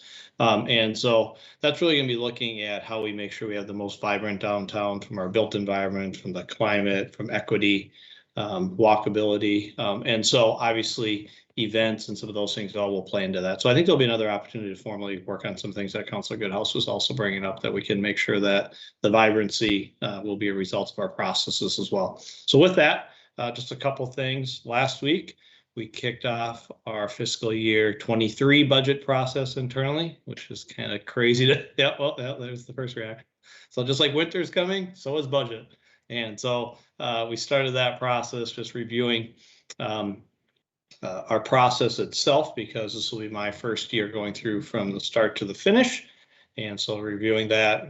And so the team and I spent a good hour together, and I think found a path forward that we're going to continue some of the things that are working, and then looking at new approaches in some areas. And so more to come on that, but I just want to let you know we're starting. And so the fall meeting with all of you, the budget committee, will be one of the things that will be getting on the schedule rather quickly here. We are continuing accepting applications for our boards and commissions and committees. And so our new process is working well. I have heard that we do need a little more interest in our Town Center Advisory Commission. So if you know anyone that may be interested or serving on that, please send them our way. That's an important commission, as you know, and so as they all are. And so any additional names or people of interest, we'd be happy to talk to them and share some of the roles and responsibilities.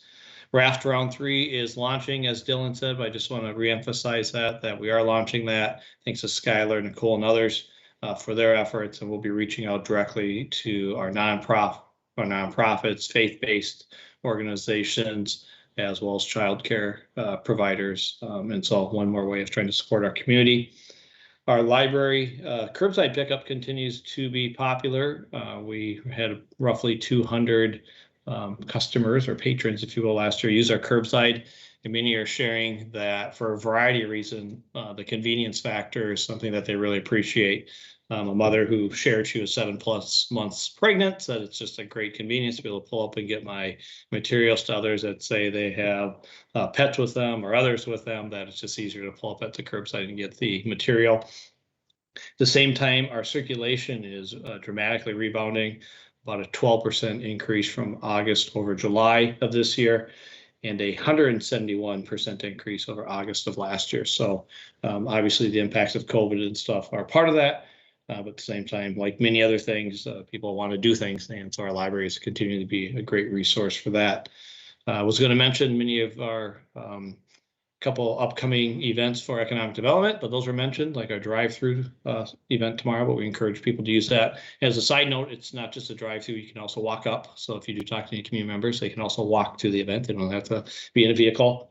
And then last but absolutely not least, we're going to start the review of our assistant city manager applications, our second position, tomorrow. And so we will start the selection process, and then also what the final process will be. And so more information will follow to all of you on that.